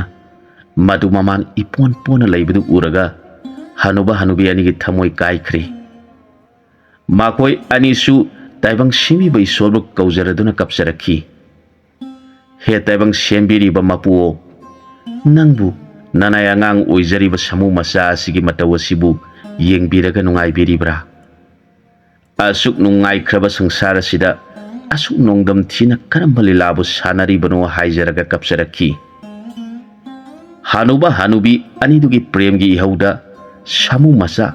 mathamoidu khangbada wajai. Numitu makoi ahum amana amagi matau yengjaraga awaba khangbadu yamna wanajakhi. Numit taraduna hanubina uhai putolaktuna makoi ahum saminakhi. Hanubina lapoi lau amusu putolaktuna samu masabu munna yengjaraga ibungo nahakti angang oibanina khangbada yamna waramlagani nabuk thanaba masisu sasilu. Hayeng nongalaga aikoi ahum uhai yamna hektuna lapoi amunba kaktuna nahaki nabuk thanaba honasi haiduna samu masagi masado makuna set nanthok pikhi. Samu masaduna harauna pot singdu sajakhi. Hanuba hanubi aniduna makoigi sanbi singdu sangom phajana sumladuna samu masadugi thaknaba ugi khudengda haidoktuna nomada anirak pithakpi. Madugi mathakta oisu yamna hektuna pijai. Matam kharagi matungda samu masasi oi hektuna chaba hairakle. Maangna hanuba hanubi anina oi hekpa satpada maksuloina nasapminaduna masana mapuk thannaba chaba horakle. Adumoinamak hanuba hanubina nomagi sangom pithakpa amadi uhai pijaba lepti. Samu angaubana hanuba hanubidubu mapa mamagum khanjakhre. Ahan anidunasu samu masasibu masa makasap manana handaki mapokta masa phangdrabasu isona isama pibire khanjaduna yoksakhi. Asomna makoi ahum amana amabu unadaba yadana nungaina sai khara lairaklaba matungda nongmadi hanubin laining bisi masa ngamlaktaduna maksire. Hanubadusu yamna solakpa matam oirabana hanubidugi seba tawnaba puthokjaba ngamdrabada samu angauba masa adu nong khongbagum kablakle. Mahangna mama samuna phungkhibadugi manakta chattuna magi phungkhibagi lawai mapa aduda manatuna hanubi mama bu lairon chanaba kapna manatuna aduna ko mama phajana semle. Aduga hanubugi manakta laktuna hanubabu manatuna makuttu kotuna mafamdu tana pure. Mana tauribadu hanubabu yenghalle. Hanubuna madu uraga mathamoidu pujaba ngamdana hengna kapsaraduna masa saklaba samu masabu yengjaraga nungsina nanbikhi. Adugi matungda samu amasung hanuba laktuna hanubi adugi asiba haksangdu samu masa aduna manatona koladuna mana semliba kongi manakta purakle. Mana mamabu komadu yat oina humlak koiraga mama hanubigi asiba haksangdu ꯁꯪꯒꯣꯝ ꯃꯅꯨꯡꯗ ꯅꯤꯡꯊꯤꯅ ꯇꯞꯅ ꯊꯝꯖꯈꯤ꯫ ꯃꯍꯥꯛꯅ ꯃꯅꯥꯛꯇ ꯍꯧꯔꯤꯕ ꯂꯩ ꯈꯔ ꯍꯦꯛꯆꯔꯗꯨꯅ ꯑꯁꯤꯕ ꯃꯃꯥꯒꯤ ꯍꯛꯆꯥꯡꯗ ꯂꯩꯗꯨ ꯀꯠꯆꯔꯒ ꯃꯃꯤꯠꯇꯒꯤ ꯃꯄꯤꯅ ꯄꯨꯝꯆꯣꯠ ꯆꯣꯠꯅ ꯁꯤꯟꯊꯖꯔꯗꯨꯅ ꯑꯁꯤꯕ ꯃꯃꯥꯒꯤ ꯍꯛꯆꯥꯡꯗ ꯂꯩꯁꯤꯡꯗꯨ ꯑꯍꯨꯝꯂꯛ ꯀꯠꯆꯔꯒ ꯂꯩꯃꯥꯏꯊꯛꯇ ꯈꯨꯈꯨꯗ ꯀꯨꯟꯊꯖꯔꯒ ꯈꯨꯔꯨꯝꯖꯔꯛꯈꯤ꯫ ꯃꯇꯧ ꯑꯗꯨ ꯍꯅꯨꯕ ꯑꯗꯨꯅ ꯌꯦꯡꯖꯔꯒ ꯃꯊꯃꯣꯏ ꯄꯨꯕ ꯉꯝꯗꯅ ꯑꯁꯨꯝꯅ ꯍꯥꯏꯔꯛꯈꯤ, "ꯏꯕꯦꯝꯃ, ꯅꯍꯥꯛꯇꯤ ꯅꯔꯥꯏꯕꯛ ꯐꯕꯗꯒꯤ ꯅꯄꯨꯔꯣꯏꯕ ꯑꯩꯒꯤ ꯃꯥꯡ ꯊꯥꯔꯗꯨꯅ ꯂꯥꯌꯥꯝꯒꯤ ꯅꯥꯛꯇ ꯆꯠꯂꯦꯗꯣ꯫ ꯃꯔꯥꯏꯕꯛ ꯊꯤꯔꯕ ꯏꯆꯥꯅ ꯃꯃꯥ ꯑꯣꯏꯕꯤ ꯅꯍꯥꯛꯄꯨ ꯀꯥꯏꯅꯕꯒꯤ ꯃꯩꯆꯥꯛꯅ ꯃꯥꯂꯦꯝꯗ ꯑꯣꯟꯗꯨꯅ ꯀꯞꯂꯤꯕꯁꯤ ꯃꯇꯧꯕꯨ ꯌꯦꯡꯕꯗ ꯅꯊꯃꯣꯏꯗꯨ ꯄꯨꯖꯕ ꯉꯝꯂꯤꯕ꯭ꯔꯥ? ꯅꯍꯥꯛꯅ ꯏꯄꯥ ꯏꯆꯥꯅ ꯅꯪꯒꯤꯗꯃꯛ ꯍꯣꯠꯅꯖꯔꯤꯕꯁꯤ ꯄꯦꯟꯗꯕ ꯇꯧꯔꯒꯅꯨ꯫ ꯇꯥꯏꯕꯪꯗ ꯅꯍꯥꯛ ꯑꯩꯍꯥꯛꯅ ꯃꯤꯑꯣꯏ ꯄꯣꯛꯀꯤ ꯏꯆꯥ ꯍꯥꯏꯕꯗꯨꯗꯤ ꯐꯪꯖꯈꯤꯗ꯭ꯔꯕꯁꯨ ꯑꯩꯈꯣꯏ ꯑꯅꯤꯅ ꯏꯆꯥꯃꯛꯅꯤ ꯈꯟꯖꯗꯨꯅ ꯌꯣꯛꯆꯈꯤꯕ ꯏꯆꯥ ꯑꯁꯤꯅ ꯏꯃꯥꯒꯤꯗꯃꯛꯅꯤ ꯈꯟꯖꯗꯨꯅ ꯂꯩꯔꯥꯡ ꯈꯔꯗꯪ ꯅꯪꯒꯤ ꯅꯐꯝꯗ ꯑꯃꯗꯤ ꯏꯁꯣꯔꯒꯤ ꯃꯐꯝꯗ ꯀꯠꯆꯔꯤꯕꯁꯤꯅ ꯅꯍꯥꯛꯇꯤ ꯁꯔꯒ ꯐꯪꯂꯒꯅꯤ꯫ ꯅꯪꯒꯤ ꯃꯄꯣꯛꯀꯤꯗꯃꯛ ꯑꯩꯅ ꯅꯪꯕꯨ ꯊꯥꯒꯠꯆꯔꯤ"꯫ ꯃꯃꯤꯠꯇꯒꯤ ꯃꯄꯤ ꯇꯥꯔꯗꯨꯅ ꯍꯥꯏꯔꯛꯈꯤꯕ ꯋꯥꯍꯩꯅꯤ꯫ ꯁꯥꯃꯨ ꯃꯆꯥ ꯑꯗꯨꯅ ꯃꯃꯥꯒꯤ ꯍꯛꯆꯥꯡ ꯑꯗꯨ ꯂꯩꯔꯣꯟ ꯆꯟꯕ ꯂꯣꯏꯔꯗꯨꯅ ꯃꯊꯛꯇ ꯁꯤꯔꯤꯕ ꯂꯩꯄꯥꯛꯁꯤꯡ ꯑꯗꯨ ꯃꯅꯥꯇꯣꯟꯅ ꯅꯤꯡꯊꯤꯅ ꯁꯦꯝ ꯁꯥꯔꯕ ꯃꯇꯨꯡꯗ ꯃꯅꯥꯛ ꯅꯛꯄꯗ ꯁꯥꯠꯂꯤꯕ ꯑꯃꯗꯤ ꯄꯥꯜꯂꯤꯕ ꯍꯩꯔꯥꯡ ꯂꯩꯔꯥꯡ ꯍꯦꯛꯂꯨꯗꯨꯅ ꯃꯃꯥꯒꯤ ꯃꯪꯐꯝ ꯑꯗꯨꯒꯤ ꯃꯊꯛꯇ ꯊꯝꯖꯔꯒ ꯅꯣꯡꯃꯗꯣꯟ ꯑꯋꯥꯡꯕꯗ ꯃꯅꯥꯇꯣꯟ ꯊꯥꯡꯒꯠꯇꯨꯅ ꯀꯞꯅ ꯀꯞꯅ ꯍꯥꯏꯖꯔꯛꯈꯤ, "ꯏꯃꯥ ꯏꯕꯦꯝꯃ, ꯅꯍꯥꯛꯄꯨ ꯅꯆꯥ ꯂꯥꯏꯕꯛ ꯊꯤꯔꯕ ꯇꯥꯏꯕꯪ ꯃꯤꯔꯣꯟꯁꯨ ꯊꯣꯛꯆꯗ꯭ꯔꯕ ꯑꯩꯕꯨ ꯌꯣꯛꯆꯔꯛꯄꯗ ꯅꯣꯡꯃꯇ ꯅꯄꯨꯛ ꯊꯜꯂꯝꯒꯅꯤ ꯍꯥꯏꯕ ꯑꯩꯅ ꯊꯥꯖꯕ ꯐꯪꯈꯤꯗꯦ꯫ ꯅꯆꯥ ꯑꯩꯒꯤꯗꯃꯛꯇ ꯈꯟꯖꯗꯨꯅ ꯑꯍꯤꯡ ꯅꯨꯡꯊꯤꯜ ꯑꯅꯤꯃꯛꯇ ꯅꯆꯥ ꯑꯩꯒꯤ ꯏꯄꯨꯛ ꯊꯟꯅꯕ ꯍꯣꯠꯅꯕꯤꯈꯤꯕ ꯅꯆꯥ ꯁꯥꯒꯤ ꯖꯥꯠꯇ ꯄꯣꯛꯂꯕ ꯑꯩꯅꯗꯤ ꯏꯃꯥꯅ ꯄꯤꯕꯤꯔꯤꯕ ꯈꯔ ꯑꯗꯨꯅꯗꯤ ꯏꯄꯨꯛ ꯊꯟꯕ ꯉꯝꯂꯛꯇ꯭ꯔꯕꯗ ꯑꯍꯤꯡꯗ ꯏꯃꯥ ꯏꯄꯥꯕꯨ ꯇꯥꯍꯟꯗꯅ ꯇꯨꯃꯤꯟꯅ ꯊꯣꯛꯇꯨꯅ ꯎꯅꯥ ꯆꯥꯔꯨꯔꯒ ꯑꯃꯨꯛ ꯍꯟꯖꯤꯜꯂꯛꯇꯨꯅ ꯂꯩꯔꯕꯗ ꯏꯃꯥꯅ ꯑꯍꯤꯡ ꯑꯊꯦꯡꯕꯗ ꯍꯧꯒꯠꯄꯤꯔꯛꯇꯨꯅ ꯏꯆꯥꯗꯤ ꯑꯉꯥꯡꯅꯤ ꯃꯄꯨꯛ ꯂꯥꯝꯂꯝꯒꯅꯤ ꯈꯟꯗꯨꯅ ꯎꯍꯩ ꯄꯨꯊꯣꯛꯇꯨꯅ ꯄꯤꯖꯕꯤꯈꯤꯕ ꯑꯩꯅꯗꯤ ꯏꯄꯨꯛ ꯆꯥꯎꯕꯅ ꯄꯤꯔꯤꯕ ꯄꯨꯝꯅꯃꯛ ꯆꯥꯊꯣꯛꯂꯕꯗ ꯏꯃꯥꯅ ꯑꯩꯒꯤ ꯏꯇꯧ ꯌꯦꯡꯂꯒ ꯃꯤꯠꯀꯤ ꯄꯤꯔꯥꯡꯅ ꯄꯨꯝꯆꯣꯠ ꯆꯣꯠꯅ ꯍꯤꯡꯅ ꯀꯞꯂꯗꯨꯅ, "ꯏꯃꯥꯒꯤ ꯏꯕꯨꯡꯉꯣ ꯅꯨꯡꯁꯤꯕ, ꯅꯍꯥꯛꯇꯤ ꯅꯃꯥꯏꯅ ꯄꯤꯖꯔꯤꯕ ꯈꯔ ꯑꯁꯤꯅꯗꯤ ꯅꯕꯨꯛ ꯊꯟꯕ ꯉꯝꯂꯔꯣꯏ꯫ ꯏꯃꯥꯅ ꯅꯣꯡꯉꯥꯜꯂꯒ ꯏꯁꯣꯔꯗ ꯀꯠꯆꯅꯕ ꯊꯝꯂꯤꯕ ꯁꯪꯒꯣꯝ ꯆꯐꯨ ꯃꯆꯥ ꯑꯁꯤꯒ ꯏꯃꯥꯅ ꯏꯆꯥꯗ ꯄꯤꯔꯒꯦ꯫ ꯃꯁꯤ ꯅꯍꯥꯛꯅ ꯃꯄꯨ ꯃꯥꯕꯨ ꯅꯤꯡꯖꯗꯨꯅ ꯈꯨꯔꯨꯝꯖꯔꯒ ꯊꯛꯆꯔꯣ ꯍꯥꯏꯗꯨꯅ ꯁꯪꯒꯣꯝ ꯆꯐꯨ ꯃꯆꯥ ꯑꯃ ꯄꯨꯊꯣꯛꯇꯨꯅ ꯄꯤꯕꯤꯔꯕꯗ ꯑꯩꯅ ꯏꯃꯥꯅ ꯍꯥꯏꯔꯤꯕꯗꯨ ꯏꯟꯖꯗꯨꯅ ꯃꯄꯨ ꯃꯉꯣꯟꯗ ꯈꯨꯔꯨꯝꯖꯔꯗꯨꯅ ꯅꯤꯖꯔꯛꯈꯤ꯫ ꯍꯦ ꯇꯥꯏꯕꯪ ꯁꯦꯝꯕ ꯃꯄꯨꯑꯣ, ꯅꯍꯥꯛꯅ ꯆꯥꯟꯕꯤꯗꯨꯅ ꯁꯪꯒꯣꯝ ꯑꯁꯤ ꯏꯃꯥꯅ ꯏꯕꯨꯡꯉꯣ ꯅꯉꯣꯟꯗ ꯀꯠꯆꯅꯕꯅꯤ ꯍꯥꯏ, ꯑꯗꯨꯅ ꯑꯩꯍꯥꯛꯅ ꯍꯌꯦꯡꯒꯤ ꯃꯇꯝꯗꯨ ꯉꯥꯏꯕ ꯉꯝꯖꯗ꯭ꯔꯦ꯫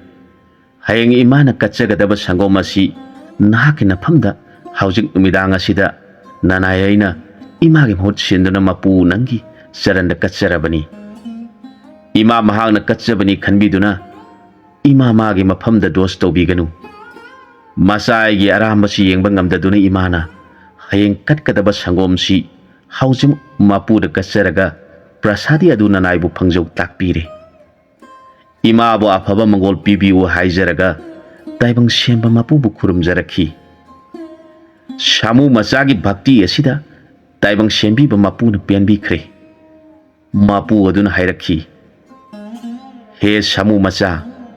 ꯅꯪꯅ ꯅꯃꯥꯅ ꯇꯥꯛꯄꯤꯕꯗꯒꯤ ꯅꯪꯅ ꯑꯩꯕꯨ ꯂꯩ ꯍꯥꯏꯕꯁꯤ ꯈꯪꯖꯗꯨꯅ ꯅꯪꯅ ꯍꯥꯟꯅ ꯆꯥꯗ꯭ꯔꯤꯉꯩꯗ ꯑꯩꯉꯣꯟꯗ ꯍꯥꯟꯅ ꯀꯠꯆꯗꯨꯅ ꯍꯌꯦꯡ ꯀꯠꯀꯗꯕ ꯁꯪꯒꯣꯝꯗꯨ ꯉꯁꯤ ꯍꯥꯟꯅ ꯀꯠꯆꯔꯗꯨꯅ ꯅꯤꯡꯖꯔꯤꯕ ꯑꯗꯨꯃꯛꯅ ꯑꯩꯅ ꯄꯦꯜꯂꯦ꯫ ꯑꯩꯅ ꯅꯪꯒꯤ ꯀꯠꯆꯔꯤꯕ ꯁꯪꯒꯣꯝꯗꯨ ꯂꯧꯔꯕꯅꯤ꯫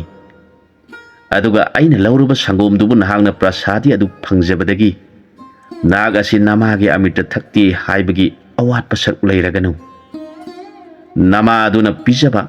ꯈꯔꯅ ꯅꯄꯨꯛ ꯊꯟꯕ ꯑꯣꯏꯔꯣ ꯍꯥꯏꯅ ꯕꯣꯔ ꯄꯤꯕꯤꯈꯤ"꯫ ꯁꯥꯃꯨ ꯃꯆꯥ ꯑꯗꯨꯅ ꯃꯅꯥꯇꯣꯟꯅ ꯆꯐꯨ ꯃꯆꯥ ꯑꯗꯨꯕꯨ ꯀꯣꯠꯂꯒ ꯃꯌꯥ ꯃꯅꯨꯡꯗ ꯁꯪꯒꯣꯝ ꯑꯗꯨ ꯍꯩꯖꯤꯟꯈꯤ꯫ ꯁꯪꯒꯣꯝꯗꯨ ꯍꯦꯛ ꯊꯛꯄꯗꯒꯤ ꯁꯥꯃꯨ ꯃꯆꯥꯗꯨ ꯃꯕꯨꯛ ꯊꯟꯈꯤ꯫ ꯅꯨꯃꯤꯠ ꯑꯗꯨꯗꯒꯤ ꯍꯧꯅ ꯃꯃꯥꯅ ꯄꯤꯕ ꯈꯔꯅ ꯆꯥꯔꯒ ꯃꯕꯨꯛ ꯍꯦꯛꯇ ꯊꯟꯕ ꯑꯣꯏꯗꯨꯅ ꯂꯩꯖꯔꯛꯈꯤꯕꯅꯤ꯫ Mama hanubina satpa khudingmakta manatuna phiji yanajaraduna chawba ngaijarakhiba samu machaduna haukhiba punamak puningsing jaraga manatundu nongdon thakta thangat jaraga mapungning nungsina mama ge atamabu kapna kapna khurum jarakhi samu machaduna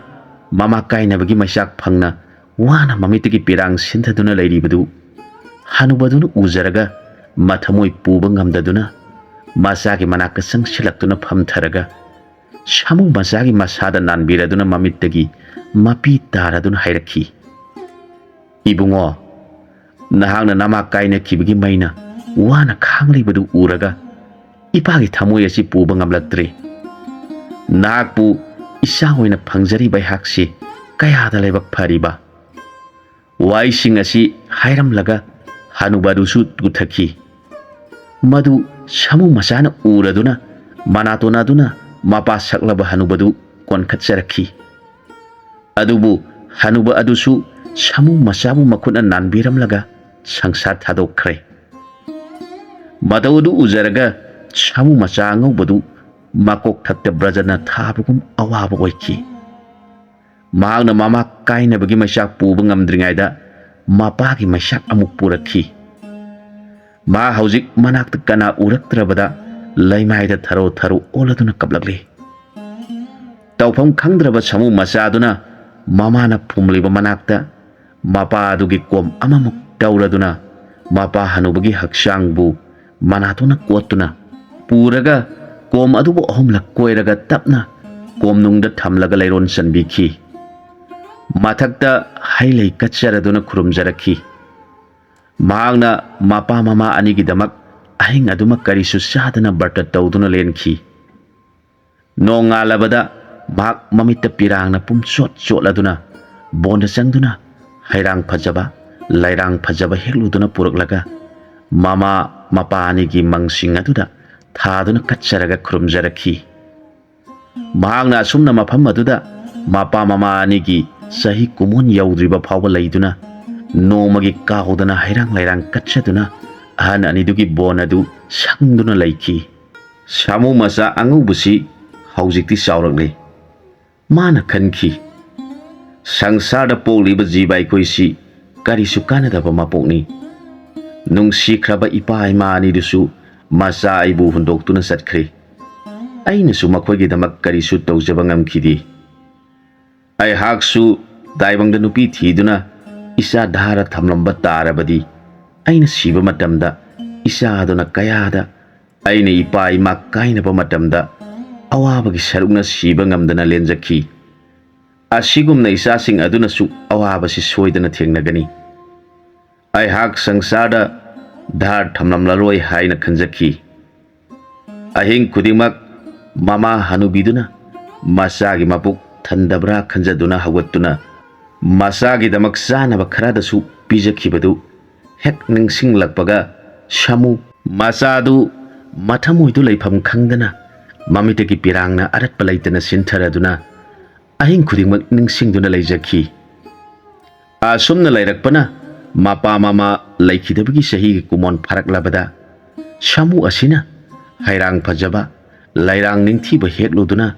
mapa mama oiba ahan anigi mangda tharaduna mapa mama anibu kaujaraga kapcharakhi maga haujik ahan anisina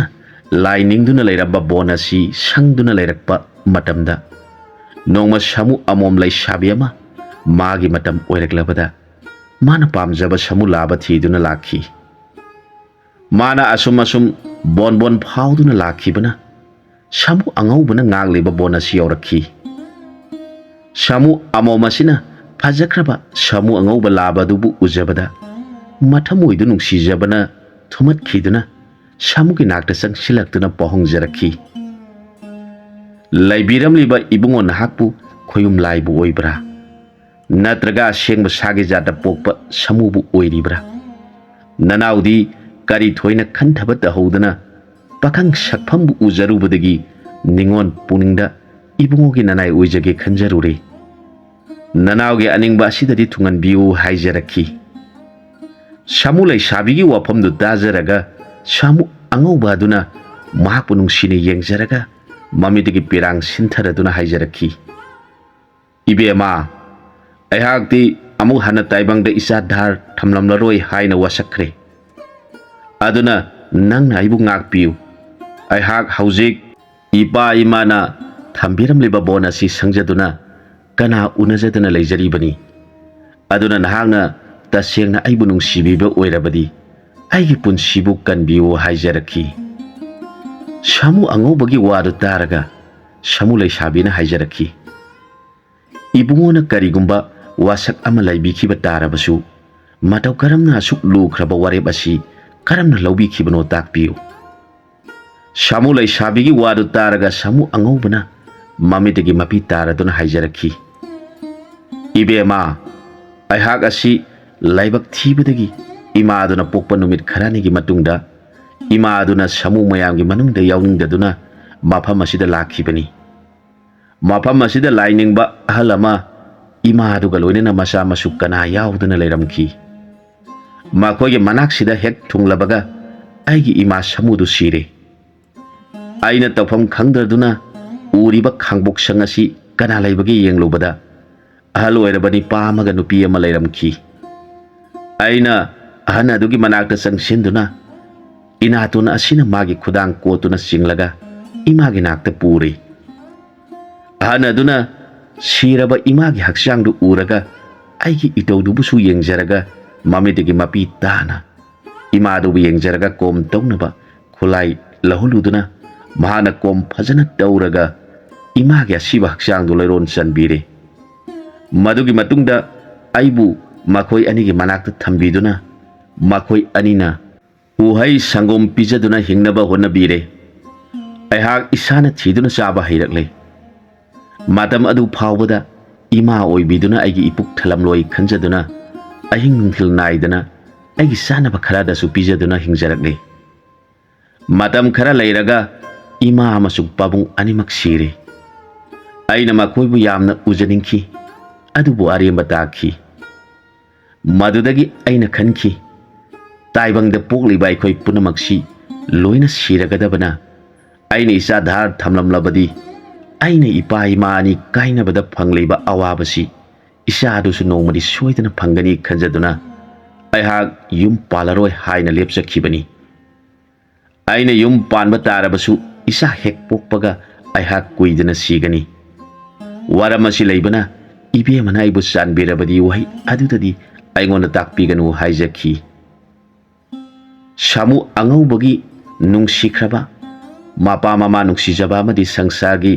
ꯑꯋꯥꯕꯒꯤ ꯋꯥꯐꯝ ꯄꯨꯝꯅꯃꯛ ꯍꯥꯏꯔꯛꯄꯗꯨ ꯈꯪꯖꯔꯒ ꯁꯥꯃꯨ ꯂꯩꯁꯥꯕꯤꯗꯨꯅ ꯈꯨꯔꯨꯝꯂꯗꯨꯅ ꯍꯥꯏꯖꯔꯛꯈꯤ, ꯅꯅꯥꯏꯗꯤ ꯈꯪꯗꯕꯅ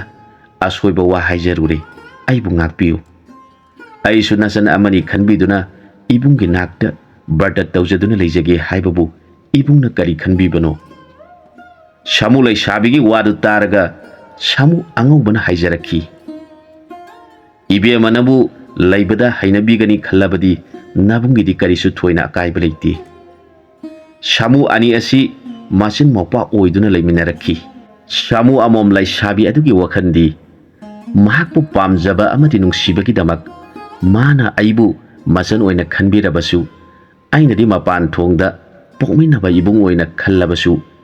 ꯏꯄꯨꯛ ꯃꯅꯨꯡꯗꯗꯤ ꯏꯄꯨꯔꯣꯏꯕ ꯑꯣꯏꯅ ꯈꯟꯖꯗꯨꯅ ꯄꯨꯟꯁꯤ ꯆꯨꯞꯄ ꯃꯥꯒꯤ ꯃꯅꯥꯛꯇ ꯂꯩꯕ ꯐꯪꯂꯒꯅꯤ꯫ ꯃꯥꯅ ꯄꯥꯝꯖꯔꯤꯕ ꯕ꯭ꯔꯍ꯭ꯃꯆꯥꯔꯤ ꯑꯣꯏꯗꯨꯅ ꯃꯥꯒꯤ ꯅꯥꯛꯇ ꯂꯩꯖꯕ ꯐꯪꯕꯅ ꯑꯩꯅ ꯃꯥꯕꯨ ꯅꯤꯡꯖꯕ ꯑꯃꯁꯨꯡ ꯄꯥꯝꯖꯕꯗꯨꯅ ꯑꯩꯒꯤ ꯅꯤꯡꯕ ꯊꯨꯡꯕ ꯍꯥꯏꯕꯗꯨ ꯑꯣꯏꯖꯔꯒꯦ ꯈꯟꯖꯈꯤ꯫ ꯑꯁꯨꯝꯅ ꯆꯍꯤ ꯈꯔ ꯁꯥꯃꯨ ꯑꯅꯤꯗꯨ ꯕꯣꯟ ꯑꯗꯨ ꯁꯪꯗꯨꯅ ꯑꯍꯥꯎꯕ ꯎꯍꯩ ꯂꯐꯣꯏ ꯆꯥꯗꯨꯅ ꯅꯨꯡꯉꯥꯏꯅ ꯂꯩꯔꯛꯄꯅ ꯅꯣꯡꯃꯗꯤ ꯁꯥꯃꯨ ꯑꯉꯧꯕꯁꯤꯅ ꯑꯁꯨꯝꯅ ꯈꯜꯂꯛꯈꯤ, ꯑꯩꯒꯤ ꯏꯆꯟꯅꯨꯄꯤ ꯑꯁꯤ ꯑꯩꯒ ꯁꯨꯝ ꯂꯩꯃꯤꯟꯅꯗꯨꯅ ꯂꯩꯔꯕꯗꯤ ꯃꯍꯥꯛ ꯌꯨꯝ ꯄꯥꯟꯕꯒꯤ ꯃꯇꯝ ꯍꯦꯟꯈꯤꯒꯗꯧꯔꯦ꯫ ꯇꯥꯏꯕꯪꯗ ꯃꯆꯥꯅꯨꯄꯤ ꯑꯃꯗꯤ ꯃꯆꯟꯅꯨꯄꯤꯕꯨ ꯃꯇꯝ ꯆꯥꯅ ꯃꯇꯤꯛ ꯆꯥꯕ ꯕꯣꯔꯗ ꯗꯥꯟ ꯇꯧꯗꯨꯅ ꯂꯨꯍꯣꯡꯕꯤꯗ꯭ꯔꯕꯗꯤ ꯃꯄꯥ ꯃꯃꯥ ꯑꯃꯗꯤ ꯃꯕꯨꯡ ꯃꯧꯄ꯭ꯋꯥ ꯑꯣꯏꯕꯁꯤꯡꯗꯣ ꯗꯣꯁ ꯂꯩ ꯍꯥꯏ꯫ ꯑꯗꯨꯅ ꯃꯍꯥꯛꯄꯨ ꯄꯨꯗꯨꯅ ꯁꯥꯃꯨ ꯃꯌꯥꯝ ꯂꯩꯕ ꯃꯐꯝ ꯊꯤꯔꯒꯦ꯫ ꯁꯥꯃꯨꯁꯤꯡ ꯑꯗꯨꯒꯤ ꯃꯅꯨꯡꯗ ꯃꯊ꯭ꯋꯥꯏꯅ ꯄꯥꯝꯖꯕ ꯁꯥꯃꯨꯗ ꯏꯆꯟꯕꯨ ꯗꯥꯟ ꯇꯧꯕꯤꯗꯨꯅ ꯂꯨꯍꯣꯡꯕꯤꯔꯒꯦ ꯈꯟꯗꯨꯅ ꯁꯥꯃꯨ ꯃꯆꯟꯕꯨ ꯌꯦꯡꯂꯗꯨꯅ ꯍꯥꯏꯔꯛꯈꯤ, Ibema, ibung na nangbu puraga samu mayam laiba mafam thirasi. Aikoi ani na mafam masida kana udana lairibasi nungaitre. Asum na haina duna makoi ani nahan mama na mabu puduna lakiba mak pokhiba mafam du tana masan bu puduna laki. Mafam du yaurabada samu mayam duna samu angauba labadubu ubada yamna ngakhi makoi na khanki. Masibu karamba samu na pokpa oirigadagi natraga mahak asibu khoyum lai singi maraktagi karamba lai na langon tawduna laklibra haina khanaki. Makoi mayamna manam namduna yengbada makoi na hana laiminarambi samu saktibi mandaligi manamdu ningsinglakhi. Maduda samu mayamdu samu angauba laba phajaba amaga makoi ani longkhibagi matangdu ningsinglakhi. Madudagidi makoi mayamna makoi anibu masin mopani khanaki. Asumna mayamga laiminarabada samu angaubana masanupibu karamba puksel tingba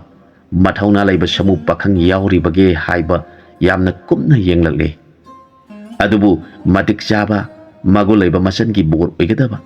apama samu amata yaudrabada mahak mapuning yamna wana lairingaida Vedanta Parbatagi samu ama laklami. Mahak yamna mapangal kanba marok sing leiba lamhenba samuni.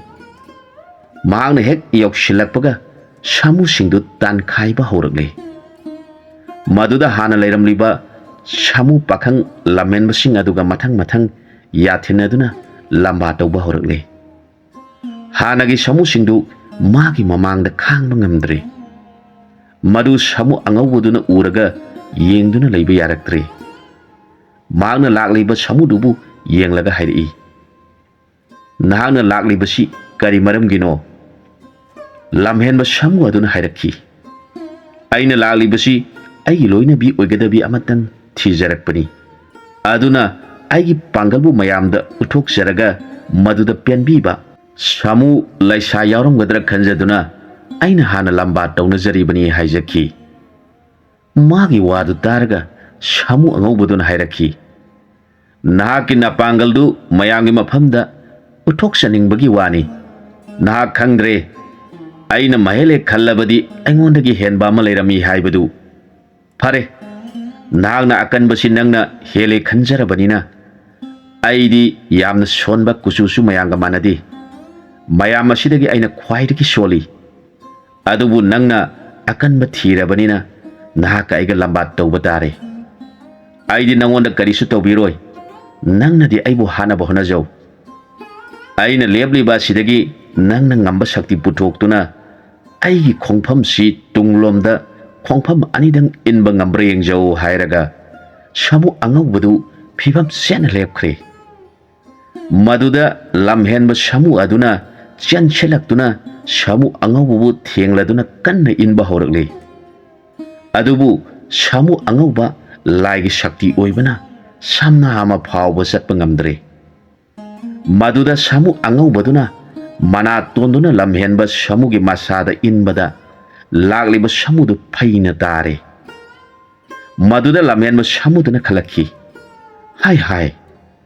masidi samu nati layamuna langonba oirangbani.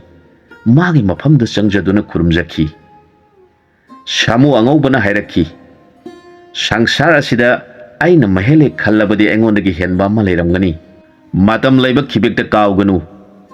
Adubu nangi napuksian samjaba natawadu uraga aihak pele. Lairiba samu laisabising asigi manungda nahangna nathwaina pamjaba yawbari yengo hairakhi. Waidu taraga lamhenba samuduna laiduna yenglakpada naitum leptuna kumhai yenglibi mahaki masanupi adu urure. Madu ujabada mahangna khurumladuna haijarakhi.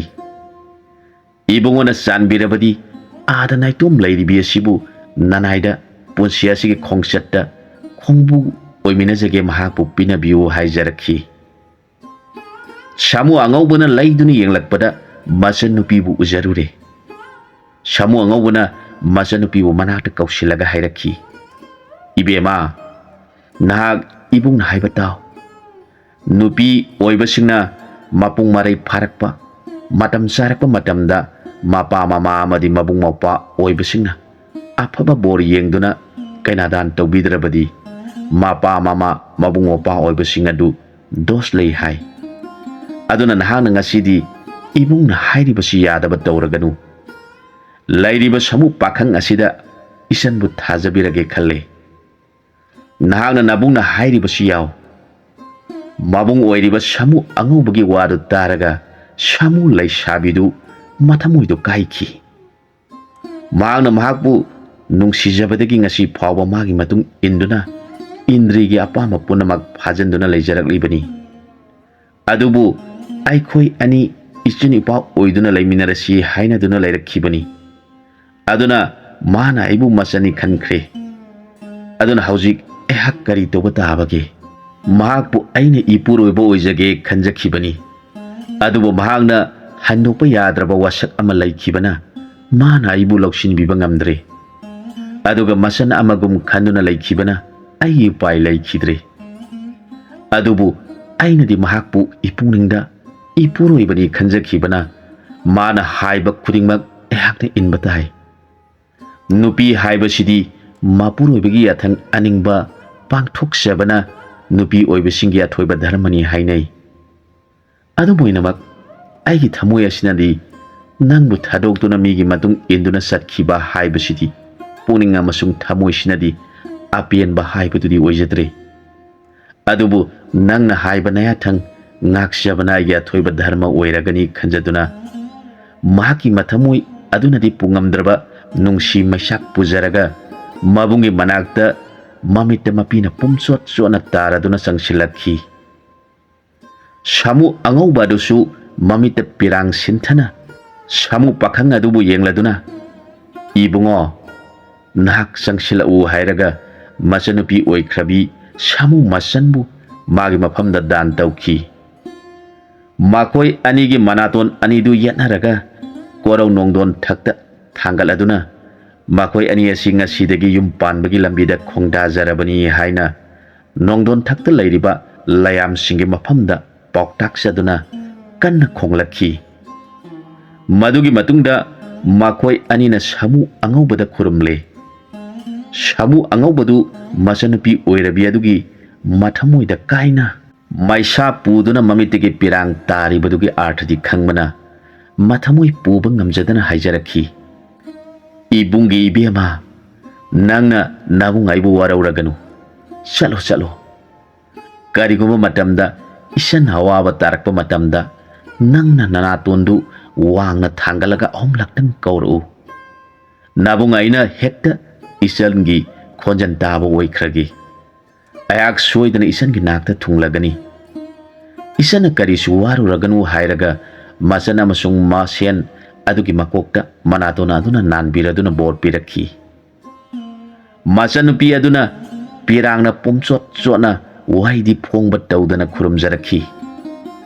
ꯑꯗꯨꯒ ꯕꯣꯔꯒꯤ ꯃꯇꯨꯡ ꯏꯟꯗꯨꯅ ꯆꯠꯄ ꯍꯧꯈꯤ꯫ ꯁꯥꯃꯨ ꯑꯉꯧꯕ ꯃꯆꯟꯒꯤ ꯐꯣꯡꯗꯣꯛꯇ꯭ꯔꯕ ꯄꯤꯔꯥꯡ ꯑꯗꯨꯒꯤ ꯑꯥꯔꯊ ꯑꯗꯨꯗ ꯈꯟꯗꯨꯅ ꯃꯄꯨꯛꯅꯤꯡ ꯌꯥꯝꯅ ꯅꯨꯡꯁꯤꯅ ꯂꯦꯟꯖꯈꯤ꯫ ꯁꯥꯃꯨ ꯑꯉꯧꯕꯗꯨ ꯍꯧꯖꯤꯛꯇꯤ ꯁꯥꯃꯨ ꯃꯌꯥꯝꯒꯤ ꯂꯨꯆꯤꯡꯕ ꯑꯣꯏꯗꯨꯅ ꯃꯈꯣꯏ ꯃꯌꯥꯝꯕꯨ ꯁꯦꯟꯅꯕꯤꯗꯨꯅ ꯂꯩꯈꯤ꯫ ꯑꯁꯨꯝꯅ ꯆꯍꯤ ꯈꯔ ꯂꯩꯔꯕ ꯃꯇꯨꯡꯗ ꯃꯍꯥꯛꯄꯨ ꯃꯄꯥ ꯃꯃꯥ ꯑꯣꯏꯅ ꯌꯣꯛꯄꯤꯔꯝꯕ ꯑꯅꯤꯗꯨꯅ ꯃꯈꯣꯏꯅ ꯁꯦꯝꯕꯤꯕ ꯃꯄꯨꯕꯨ ꯑꯃꯗꯤ ꯖꯤꯕꯁꯤꯡꯕꯨ ꯅꯨꯡꯁꯤꯅ ꯅꯤꯡꯖꯔꯝꯕ ꯑꯗꯨꯃꯛꯅ ꯚꯛꯇꯔꯥꯖ ꯀꯧꯕ ꯅꯤꯄꯥ ꯑꯃ ꯑꯣꯏꯅ ꯄꯣꯛꯈ꯭ꯔꯦ꯫ ꯃꯃꯥ ꯑꯗꯨꯅ ꯅꯤꯡꯊꯧ ꯍꯦꯟꯕꯒꯤ ꯃꯆꯥꯅꯨꯄꯤ ꯑꯣꯏꯅ ꯅꯤꯡꯊꯧꯅ ꯁꯥꯞ ꯐꯪꯕꯗꯒꯤ ꯍꯤꯡꯆꯥꯕꯨ ꯑꯣꯏꯗꯨꯅ ꯂꯩꯔꯤꯉꯩꯗ ꯃꯍꯥꯛꯀꯤ ꯃꯆꯥꯅꯨꯄꯤ ꯑꯣꯏꯅ ꯚꯩꯒꯦꯁꯣꯔꯤ ꯍꯥꯏꯅ ꯄꯣꯛꯈꯤ꯫ ꯚꯛꯇꯔꯥꯖ ꯀꯧꯕ ꯅꯤꯄꯥ ꯑꯁꯤꯒꯤꯗꯃꯛ ꯁꯦꯝꯕꯥꯡ ꯃꯕꯥꯏꯅ ꯔꯥꯅꯤ ꯑꯣꯏꯅꯕ ꯃꯇꯤꯛ ꯆꯥꯕꯤ ꯅꯨꯄꯤ ꯊꯤꯔꯛꯄ ꯃꯇꯝꯗ ꯕꯣꯟꯒꯤ ꯃꯅꯨꯡꯗ ꯁꯎꯟ ꯁꯦꯠꯄꯤ, ꯏꯁꯣꯔꯒꯤ ꯃꯐꯝꯗ ꯚꯛꯇꯤ ꯂꯩꯖꯕꯤ ꯃꯍꯥꯛꯄꯨ ꯊꯦꯡꯅꯖꯗꯨꯅ ꯎꯖꯕꯗ ꯁꯦꯝꯕꯥꯡ ꯃꯕꯥꯏꯒꯤ ꯊꯃꯣꯏꯗ ꯃꯁꯦꯅꯤꯄꯥꯒꯤ ꯔꯥꯅꯤ ꯑꯣꯏꯍꯟꯅꯤꯡꯕꯗꯒꯤ ꯑꯄꯥꯝꯕ ꯄꯣꯛꯇꯨꯅ ꯃꯅꯦꯝ ꯃꯀꯨꯗ ꯃꯆꯥꯅꯤꯄꯥꯒꯤꯗꯃꯛ ꯍꯥꯏꯕꯤꯔꯨꯅꯕ ꯍꯥꯏꯖꯔꯛꯈꯤ꯫ ꯈꯨꯅꯨ ꯑꯣꯏꯔꯤꯕ ꯃꯀꯨ ꯑꯃꯁꯨꯡ ꯃꯅꯦꯝꯅ ꯁꯦꯝꯕꯥꯡ ꯃꯃꯥꯀ ꯂꯣꯏꯅꯅ ꯆꯠꯃꯤꯟꯅꯗꯨꯅ ꯃꯆꯥꯅꯨꯄꯤꯕꯨ ꯃꯃꯧ ꯑꯣꯏꯖꯒꯦ ꯍꯥꯏꯅ ꯍꯤꯡꯆꯥꯕ ꯍꯤꯡꯆꯥꯕꯤ ꯑꯅꯤꯒꯤ ꯃꯐꯝꯗ ꯍꯥꯏꯖꯔꯕꯗ ꯍꯤꯡꯆꯥꯕ ꯑꯗꯨꯅ ꯈꯨꯅꯨ ꯑꯗꯨꯕꯨ ꯎꯁꯤꯠꯄꯤꯗꯅ ꯉꯝꯂꯔꯣꯏꯗꯕ ꯋꯥꯐꯝꯗ ꯃꯤ ꯄꯥꯄꯣꯠ ꯑꯃ ꯄꯤꯌꯨ ꯃꯗꯨ ꯌꯥꯏꯔꯒ ꯏꯆꯥꯅꯨꯄꯤ ꯂꯨꯍꯣꯡꯕ ꯂꯥꯛꯄ ꯍꯤꯡꯁꯥꯕꯤꯁꯤꯡꯒ ꯆꯥꯃꯤꯟꯅꯒꯦ ꯃꯗꯨ ꯅꯪꯅ ꯄꯤꯗ꯭ꯔꯕꯗꯤ ꯅꯈꯣꯏ ꯈꯨꯅꯨ ꯑꯅꯤꯕꯨꯁꯨ ꯑꯩꯅ ꯐꯥꯗꯨꯅ ꯆꯥꯊꯣꯛꯀꯅꯤ ꯍꯥꯏꯔꯛꯈꯤ ꯈꯨꯅꯨ ꯑꯅꯤꯗꯨꯅ ꯃꯊ꯭ꯋꯥꯏ ꯌꯥꯝꯅ ꯋꯥꯖꯈꯤ ꯑꯩꯈꯣꯏꯅ ꯀꯗꯥꯏꯗꯒꯤ ꯃꯤ ꯄꯥꯄꯣꯠ ꯄꯤꯒꯗꯧꯔꯤꯕꯅꯣ ꯃꯗꯨꯗ ꯁꯦꯝꯕꯥꯡ ꯃꯕꯥꯏ ꯑꯗꯨꯅ ꯍꯥꯏꯔꯛꯈꯤ ꯃꯗꯨꯒꯤꯗꯃꯛ ꯋꯥꯕꯤꯒꯅꯨ ꯑꯩꯅ ꯃꯥꯅ ꯍꯥꯏꯔꯤꯕ ꯃꯤꯗꯨ ꯄꯤꯒꯅꯤ ꯍꯥꯏꯔꯒ ꯄꯥꯏꯗꯨꯅ ꯆꯠꯈ꯭ꯔꯦ ꯕꯥꯏꯒꯦꯁꯣꯔꯤꯅ ꯃꯊꯟꯇ ꯂꯩꯔꯤꯉꯩꯗ ꯃꯅꯥꯛꯇ ꯄꯥꯏꯁꯤꯜꯂꯛꯇꯨꯅ ꯍꯥꯏꯔꯛꯈꯤ ꯏꯕꯦꯝꯃ ꯅꯍꯥꯛ ꯃꯨꯟꯅ ꯇꯥꯔꯣ ꯅꯍꯥꯛ ꯅꯄꯥ ꯅꯃꯥ ꯑꯅꯤꯒ ꯃꯣꯠ ꯃꯥꯟꯅꯗ꯭ꯔꯦ ꯆꯥꯕ ꯆꯤꯟꯖꯥꯛꯁꯨ ꯃꯥꯟꯅꯗ꯭ꯔꯦ ꯅꯍꯥꯛꯅ ꯅꯨꯃꯤꯠ ꯈꯨꯗꯤꯡꯒꯤ ꯁꯦꯝꯕꯤꯕ ꯃꯄꯨꯒꯤ ꯃꯐꯝꯗ ꯑꯩꯗꯤ ꯏꯄꯥ ꯏꯃꯥꯒꯤ ꯀꯨꯂꯗ ꯄꯣꯛꯆꯔꯕꯁꯨ ꯏꯕꯨꯡꯉꯣ ꯅꯍꯥꯛꯅ ꯆꯥꯟꯕꯤꯗꯨꯅ ꯔꯥꯈꯁ꯭ꯌ ꯖꯥꯇꯤꯗ ꯌꯨꯝ ꯄꯥꯜꯍꯟꯕꯤꯒꯅꯨ ꯅꯅꯥꯏꯕꯨ ꯅꯥꯃꯨ ꯇꯥꯏꯕꯪ ꯃꯤꯑꯣꯏꯕꯗ ꯊꯨꯡꯍꯟꯕꯤꯌꯨ ꯍꯥꯏꯅ ꯅꯨꯃꯤꯠ ꯈꯨꯗꯤꯡꯒꯤ ꯅꯤꯡꯖꯔꯤꯕꯗꯨ ꯑꯩꯍꯥꯛꯅ ꯌꯥꯝꯅ ꯄꯦꯟꯈ꯭ꯔꯗꯨꯅ ꯇꯥꯏꯕꯪ ꯃꯤꯑꯣꯏꯕ ꯅꯕꯨꯡꯉꯣ ꯑꯣꯏꯒꯗꯕ ꯑꯃ ꯄꯨꯔꯛꯂꯒꯅꯤ ꯅꯕꯨꯡꯉꯣꯅ ꯂꯥꯛꯄ ꯃꯇꯝ ꯑꯗꯨꯗ ꯅꯍꯥꯛꯅ ꯏꯀꯥꯏꯗꯨꯅ ꯂꯩꯊꯣꯛꯂꯕꯗꯤ ꯑꯐꯕ ꯑꯣꯏꯔꯣꯏ ꯑꯗꯨꯅ ꯅꯄꯥꯕꯨꯡꯅ ꯃꯤ ꯄꯥꯕꯣꯠ ꯑꯃ ꯄꯤꯌꯨ ꯍꯥꯏꯔꯤꯕꯗꯨ ꯂꯥꯛꯀꯗꯧꯔꯤꯕ ꯅꯕꯨꯡꯉꯣ ꯑꯗꯨꯒ ꯅꯪꯒꯅ ꯃꯤ ꯄꯥꯕꯣꯠ ꯁꯥꯒꯗꯧꯔꯤꯕꯅꯤ ꯃꯗꯨꯗ ꯅꯪꯅ ꯆꯤꯡꯅꯕ ꯑꯃꯠꯇ ꯂꯩꯒꯅꯨ ꯅꯍꯥꯛꯀꯤ ꯅꯁꯛ ꯈꯪꯗꯅꯕ ꯅꯕꯨꯡꯉꯣꯅ ꯂꯥꯛꯄꯗ ꯅꯥꯀꯣꯛ ꯈꯨꯝꯅꯕ ꯐꯤ ꯄꯨꯔꯛꯀꯅꯤ ꯐꯤꯗꯨꯅ ꯅꯥꯀꯣꯛꯇꯨ ꯐꯖꯅ ꯈꯨꯝꯂꯒ ꯅꯕꯨꯡꯉꯣꯒꯤ ꯃꯇꯨꯡ ꯏꯟꯗꯨꯅ ꯅꯄꯥꯕꯨꯡꯒꯤ ꯅꯥꯛꯇ ꯆꯪꯒꯗꯧꯕꯅꯤ ꯅꯪꯒꯤꯗꯃꯛ ꯅꯕꯨꯡꯉꯣ ꯑꯗꯨꯅ ꯁꯤꯕ ꯀꯤꯗꯅ ꯅꯪꯕꯨ ꯄꯨꯗꯨꯅ ꯍꯤꯡꯁꯥꯕꯨ ꯑꯣꯏꯔꯕ ꯅꯄꯥꯕꯨꯡꯒꯤ ꯅꯥꯛꯇ ꯆꯪꯒꯗꯧꯔꯤꯕꯅꯤ ꯅꯪꯅ ꯋꯥꯈꯜꯗꯨ ꯇꯧꯔꯒ ꯊꯕꯛ ꯑꯗꯨ ꯄꯥꯡꯊꯣꯛꯎ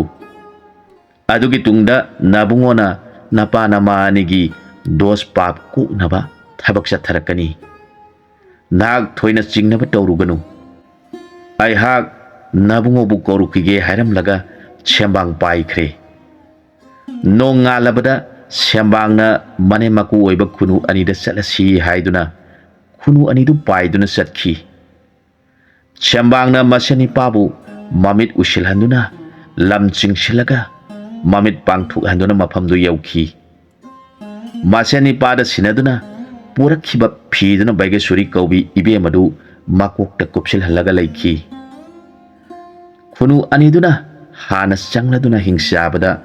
ꯃꯈꯣꯏ ꯂꯥꯛꯂꯦ ꯇꯥꯛꯈꯤ ꯍꯤꯡꯆꯥꯕꯗꯨꯅ ꯀꯔꯤꯒꯤ ꯃꯤ ꯄꯥꯄꯣꯠ ꯄꯨꯔꯛꯇ꯭ꯔꯤꯕꯅꯣ ꯅꯈꯣꯏ ꯑꯅꯤꯅ ꯃꯤ ꯄꯤꯕ ꯉꯝꯗ꯭ꯔꯕ꯭ꯔꯥ ꯉꯝꯗ꯭ꯔꯕꯗꯤ ꯅꯈꯣꯏ ꯑꯅꯤꯃꯛ ꯑꯩꯅ ꯆꯥꯔꯒꯅꯤ ꯍꯥꯏꯔꯛꯈꯤ ꯃꯗꯨꯗ ꯈꯨꯅꯨ ꯂꯥꯕꯗꯨꯅ ꯍꯥꯏꯔꯛꯈꯤ ꯀꯔꯤꯒꯤꯗꯃꯛ ꯅꯍꯥꯛꯅ ꯑꯩꯒꯤ ꯋꯥꯁꯨ ꯇꯥꯗ꯭ꯔꯤꯉꯩꯗ ꯍꯥꯟꯅ ꯑꯩꯈꯣꯏꯕꯨ ꯐꯥꯗꯨꯅ ꯆꯥꯒꯅꯤ ꯍꯥꯏꯔꯤꯕꯅꯣ ꯅꯍꯥꯛ ꯑꯁꯤ ꯌꯥꯝꯅ ꯋꯥꯈꯜ ꯌꯥꯎꯗꯕ ꯍꯤꯡꯆꯥꯕꯅꯤ ꯃꯗꯨꯗ ꯍꯤꯡꯆꯥꯕꯅ ꯍꯥꯏꯔꯛꯈꯤ ꯑꯗꯨ ꯑꯣꯏꯔꯕꯗꯤ ꯃꯤ ꯄꯥꯕꯣꯠ ꯑꯗꯨ ꯄꯤꯔꯣ ꯈꯨꯅꯨ ꯑꯗꯨꯅ ꯑꯃꯨꯛ ꯍꯥꯏꯔꯛꯈꯤ ꯉꯥꯏꯍꯥꯛꯇ ꯉꯥꯏꯔꯦ ꯆꯥꯒꯗꯕ ꯅꯨꯡꯉꯥꯏꯒꯅꯤ ꯑꯁꯨꯝꯅ ꯁꯣꯜꯂꯒ ꯃꯤꯁꯤꯡꯗꯨ ꯄꯨꯁꯤꯜꯂꯛꯎ ꯍꯥꯏꯔꯛꯈꯤ ꯁꯦꯝꯕꯥꯡꯅ ꯋꯥꯗꯨ ꯇꯥꯔꯒ ꯅꯈꯣꯏ ꯑꯅꯤ ꯌꯥꯔꯦ ꯆꯪꯂꯣ ꯅꯪꯒꯤ ꯆꯩꯁꯨꯗꯨ ꯀꯥꯎꯒꯅꯤ ꯍꯥꯏꯔꯛꯈꯤ ꯃꯆꯥꯅꯤꯄꯥꯗꯨꯅ ꯆꯩꯁꯨꯗꯨ ꯄꯥꯏꯔꯒ ꯈꯣꯡꯇꯦꯛꯄꯒꯤ ꯃꯑꯣꯡ ꯁꯥꯔꯗꯨꯅ ꯆꯩꯁꯨꯅ ꯁꯨꯗꯨꯅ ꯃꯀꯣꯛꯇ ꯐꯤꯅ ꯈꯨꯝꯕꯤ ꯑꯃꯅ ꯇꯨꯡꯗ ꯏꯜꯂꯗꯨꯅ ꯆꯪꯂꯛꯈꯤ ꯃꯗꯨ ꯎꯔꯒ ꯍꯤꯡꯆꯥꯕꯗꯨꯅ ꯃꯀꯣꯛ ꯀꯨꯞꯄꯤ ꯑꯁꯤꯗꯤ ꯅꯨꯄꯤꯔꯥ ꯍꯪꯂꯛꯈꯤ ꯈꯨꯅꯨꯅ ꯃꯥꯅꯤ ꯈꯨꯝꯈꯤ ꯍꯤꯡꯆꯥꯕꯅ ꯅꯨꯄꯤ ꯑꯁꯤ ꯍꯥꯟꯅ ꯆꯥꯔꯒꯦ ꯅꯠꯇ꯭ꯔꯕꯗꯤ ꯅꯨꯄꯤꯗꯤ ꯀꯞꯄꯅꯦ ꯂꯥꯎꯕꯅꯤ ꯍꯦꯛꯇ ꯇꯧꯔꯛꯀꯅꯤ ꯍꯥꯏꯔꯒ ꯃꯀꯣꯛꯇ ꯀꯨꯞꯂꯤꯕ ꯐꯤꯗꯨ ꯆꯤꯡꯊꯣꯛꯄꯗꯗꯤ ꯃꯆꯥꯅꯨꯄꯤ ꯑꯣꯏꯔꯝꯂꯦ ꯃꯆꯥꯅꯨꯄꯤꯕꯨ ꯎꯕꯗ ꯍꯤꯡꯆꯥꯕ ꯉꯛꯈ꯭ꯔꯗꯨꯅ ꯃꯇꯧ ꯀꯔꯝꯅ ꯑꯩꯒꯤ ꯏꯆꯥꯅꯨꯄꯤ ꯑꯁꯤꯕꯨ ꯃꯍꯥꯛꯅ ꯐꯥꯔꯤꯕꯅꯣ ꯈꯟꯈꯤ ꯃꯆꯥꯅꯨꯄꯤꯗꯨ ꯆꯥꯕ ꯉꯝꯗ꯭ꯔꯕꯗ ꯈꯨꯅꯨꯅ ꯍꯥꯏꯔꯛꯈꯤ ꯀꯔꯤ ꯇꯧꯔꯦ ꯆꯥꯗ꯭ꯔꯕꯗꯤ ꯍꯤꯡꯆꯥꯕꯅ ꯉꯥꯡꯅꯈꯤꯕ ꯋꯥꯐꯝ ꯊꯨꯒꯥꯏꯗꯨꯅ ꯅꯤꯡꯉꯥꯏ ꯇꯧꯔꯛꯈꯤ ꯑꯩꯅ ꯃꯤ ꯄꯥꯕꯣꯠ ꯄꯤꯌꯨ ꯍꯥꯏꯔꯒ ꯅꯪꯅ ꯀꯔꯤꯒꯤ ꯅꯤꯄꯥ ꯑꯃꯒ ꯅꯨꯄꯤ ꯑꯃꯒ ꯄꯨꯔꯛꯏꯕꯅꯣ ꯑꯩꯅ ꯅꯪꯅ ꯄꯨꯔꯛꯏꯕ ꯅꯤꯄꯥ ꯑꯁꯤꯕꯨꯗꯤ ꯆꯥꯔꯒꯅꯤ ꯑꯗꯨꯒ ꯅꯨꯄꯤ ꯑꯁꯤꯗꯤ ꯆꯥꯔꯔꯣꯏ ꯍꯥꯏꯗꯨꯅ ꯌꯦꯟꯅꯔꯛꯂꯕꯗ ꯚꯛꯇꯔꯥꯖꯄꯨ ꯌꯦꯡꯂꯗꯨꯅ ꯁꯦꯝꯕꯥꯡ ꯃꯕꯥꯏꯅ ꯏꯕꯨꯡꯉꯣ ꯃꯇꯝ ꯆꯥꯔꯦ ꯂꯥꯎꯔꯛꯈꯤ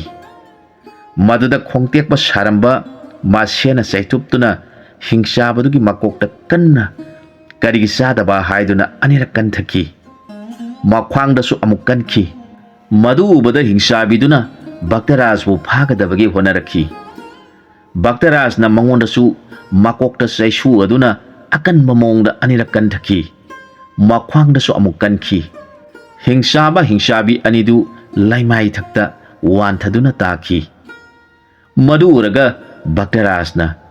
ibema ising pusalu hairaga isingna wan thariba anidugi lawaida thabiduna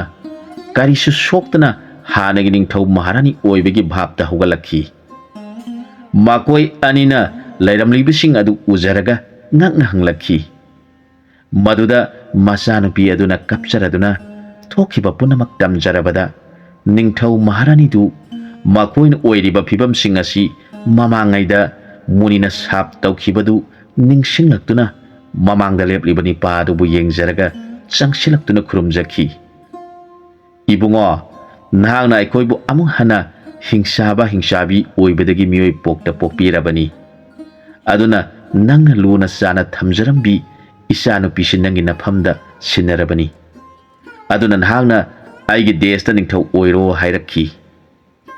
maduda Bhaktarajna sembang mabaina sinakhiba wafamdo ningsinglaktuna iningthau ibungo nanaibu ningthau oyo takpirabadi aigi desta oijage ningthau oiba ngamnaba nanaida hi yai lanthum pinabiu haijarakhi ningthau aduna peladuna adu oirabadi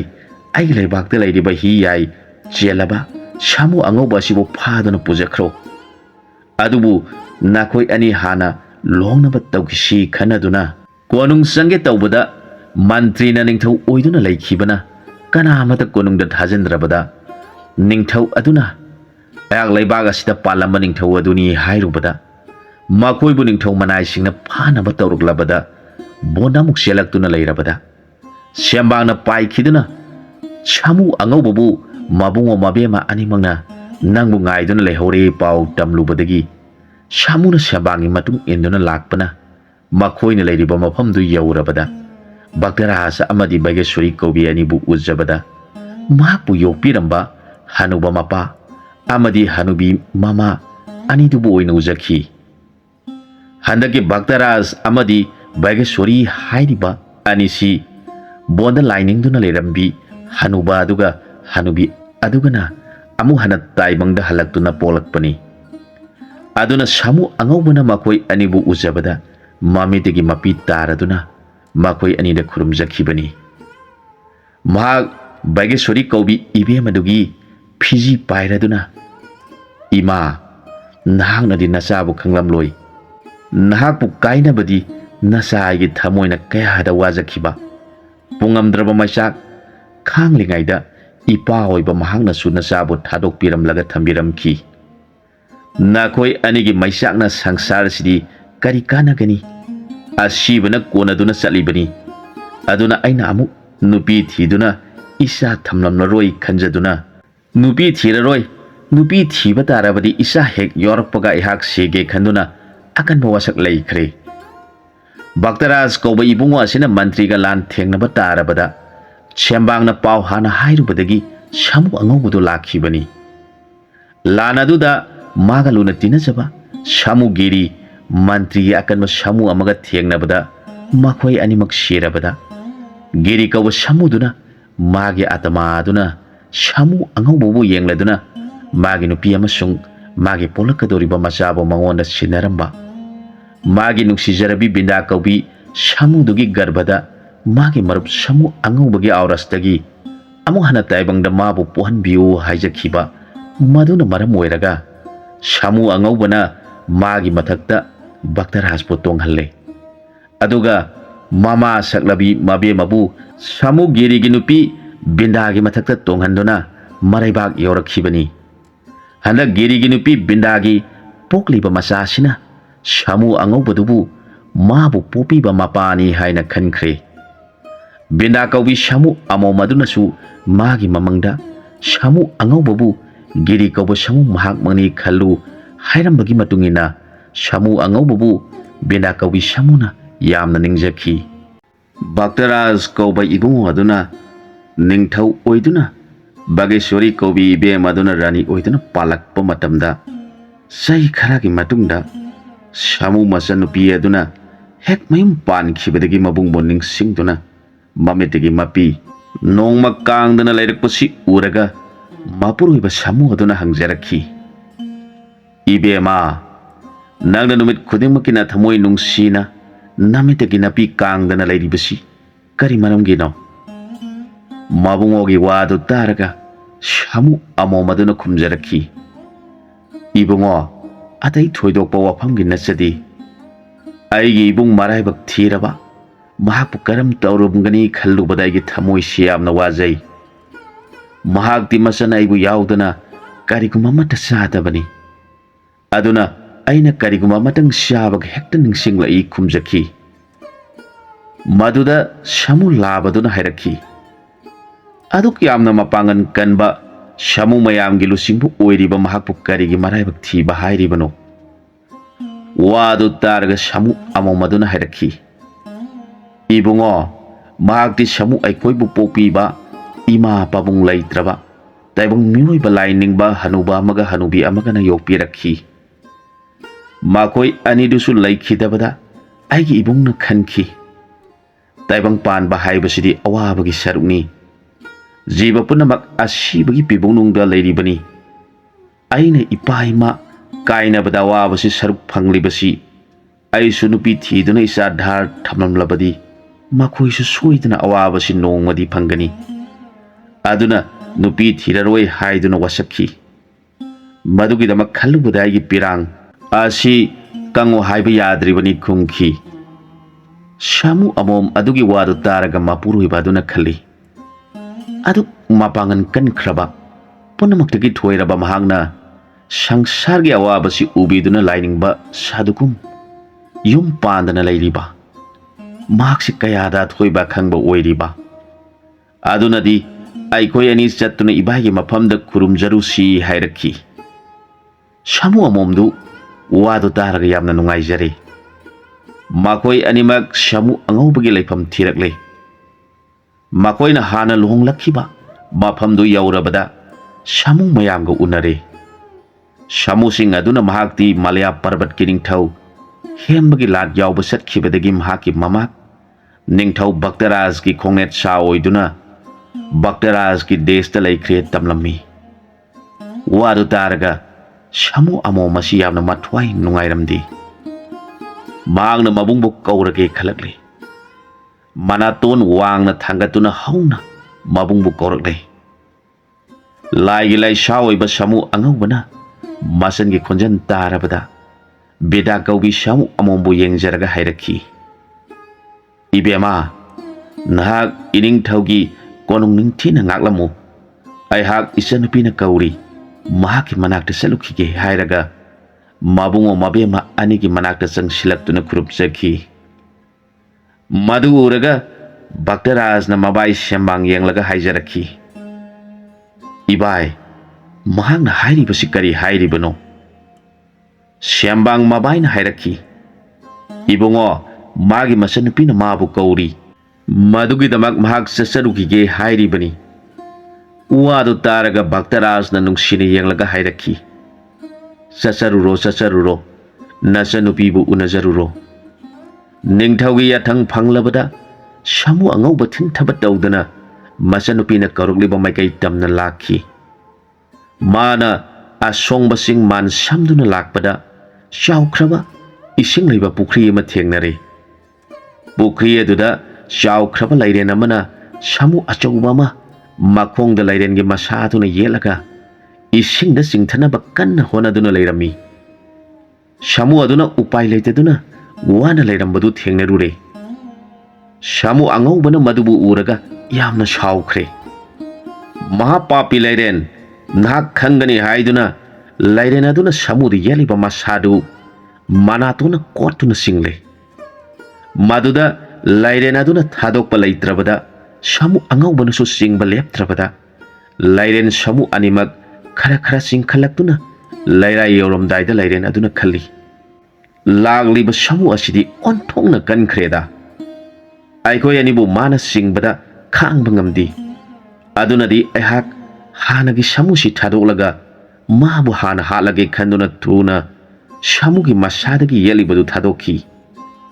ꯁꯥꯃꯨ ꯑꯗꯨ ꯀꯪꯐꯥꯟꯗ ꯀꯥꯈꯠꯈ꯭ꯔꯦ. ꯃꯍꯥꯛ ꯋꯥꯕꯅ ꯆꯠꯄ ꯉꯝꯗ꯭ꯔꯦ. ꯍꯧꯖꯤꯛꯇꯤ ꯁꯥꯃꯨ ꯑꯉꯧꯕꯒ ꯂꯥꯏꯔꯦꯟꯒ ꯑꯀꯟꯕ ꯂꯝꯕꯥ ꯇꯧꯅꯈ꯭ꯔꯦ꯫ ꯂꯥꯏꯔꯦꯟ ꯑꯁꯤꯅꯁꯨ ꯁꯥꯃꯨꯕꯨ ꯂꯥꯛꯁꯤꯟꯕ ꯍꯦꯛ ꯉꯝꯂꯝꯗꯦ, ꯑꯗꯨꯒ ꯁꯥꯃꯨ ꯑꯉꯧꯕꯅꯁꯨ ꯂꯥꯏꯔꯦꯟ ꯑꯁꯤꯕꯨ ꯍꯦꯛꯇ ꯂꯥꯛꯁꯤꯟꯕ ꯉꯝꯂꯝꯗꯦ꯫ ꯃꯈꯣꯏ ꯑꯅꯤꯃꯛ ꯃꯤꯠꯐꯝ ꯍꯣꯡꯅꯗꯅ ꯑꯀꯟꯕ ꯃꯑꯣꯡꯗ ꯂꯥꯟ ꯇꯧꯅꯔꯛꯂꯦ꯫ ꯑꯁꯨꯝꯅ ꯅꯨꯃꯤꯠ ꯍꯨꯝꯅꯤ ꯆꯥꯗ ꯊꯛꯇꯅ ꯁꯣꯡꯅꯔꯛꯄ ꯂꯥꯟ ꯑꯁꯤꯗ ꯁꯥꯃꯨ ꯑꯉꯧꯕꯁꯤꯅ ꯈꯜꯂꯤ, ꯃꯁꯤꯒꯤ ꯂꯥꯏꯔꯦꯟ ꯑꯁꯤ ꯀꯔꯝꯅ ꯇꯧꯕꯖꯥꯠꯅꯣ? ꯃꯥꯒꯤ ꯃꯁꯥꯗ ꯀꯔꯤꯒꯨꯝꯕ ꯑꯃꯠꯇ ꯆꯪꯕ ꯉꯝꯗꯦ꯫ ꯑꯩꯒꯤ ꯌꯥ ꯑꯁꯤꯅ ꯐꯅ ꯀꯟꯅ ꯊꯤꯜꯂꯤ, ꯑꯗꯨꯕꯨ ꯃꯥꯒꯤ ꯃꯁꯥꯗ ꯀꯔꯤꯁꯨ ꯇꯧꯕ ꯉꯝꯗꯦ꯫ ꯀꯔꯝꯅ ꯃꯥꯕꯨ ꯍꯥꯠꯀꯗꯒꯦ ꯈꯜꯂꯛꯂꯦ꯫ ꯑꯩꯁꯨ ꯅꯨꯃꯤꯠ ꯍꯨꯝꯅꯤ ꯆꯥꯔꯛꯇꯕꯅꯤ, ꯏꯁꯥꯁꯤ ꯁꯣꯟꯊꯔꯛꯂꯦ꯫ ꯀꯔꯝ ꯇꯧꯒꯅꯤ ꯈꯜꯂꯤꯉꯩꯗ ꯚꯛꯇꯔꯥꯖꯅ ꯁꯦꯝꯕꯥꯡ ꯃꯕꯥꯏ ꯌꯦꯡꯂꯗꯨꯅ, ꯏꯕꯥꯏ, ꯑꯩꯒꯤ ꯁꯥꯃꯨ ꯑꯉꯧꯕꯗꯨ ꯅꯨꯃꯤꯠ ꯍꯨꯝꯅꯤ ꯁꯨꯔꯛꯂꯦ ꯍꯜꯂꯛꯇꯕ꯫